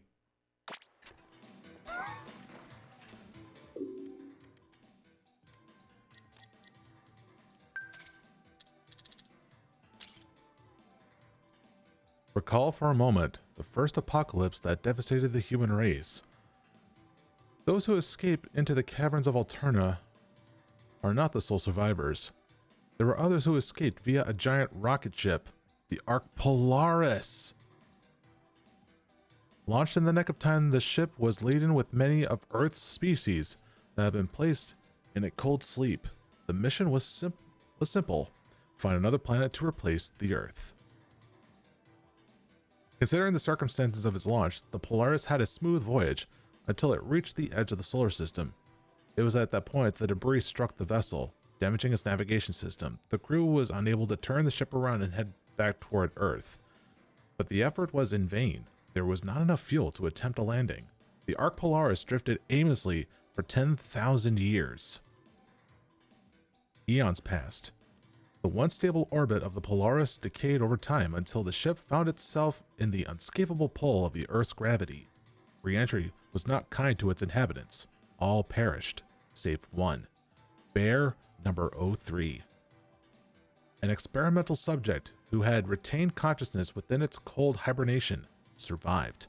After 12,000 years, he had dreamed and plotted. Fully awakened, Bear number 3 came to a terrible realization.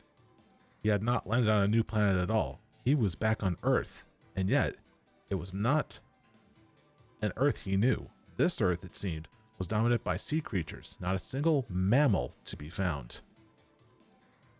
On the course of his search for even a single fellow mammal, Bear number 3 used navigational equipment from the wreckage of the Ark Polaris to discover Alterna. It was a wasteland, of course, but a few of the liquid crystals that had once covered the walls and ceiling remained. With knowledge built during its thousands of years of dreaming, he repaired some of Alterna's facilities and began researching the crystals. His research bore fruit when bear number 3 compounded some of the liquid crystals with his own fur. The experiment created an entirely new substance with one terrifying property: it can transform any living creature into a mammal. Bear number 3 realized the implications immediately. He could restore the planet to a mammalian paradise. He began stockpiling fuzzy ooze, as he called it, within Eterna's still intact rocket. For such a venture, he had to require the accusation of thousands of golden eggs. These were used in the creation of the fuzzy ooze, although the exact details were never been recorded in my memory banks. But bear number 3 had a plan. He founded a corporation that would go on to employ locals to collect golden eggs under the name Grisco Industries. Mr. Grizz, as he is now known, would pay handsomely for them. With fuzzy ooze production peaking thanks to the assistance of unsuspecting inklings and octolings, Mr. Grizz took the final steps to set his plan in motion. The rocket was loaded. It wouldn't be long now.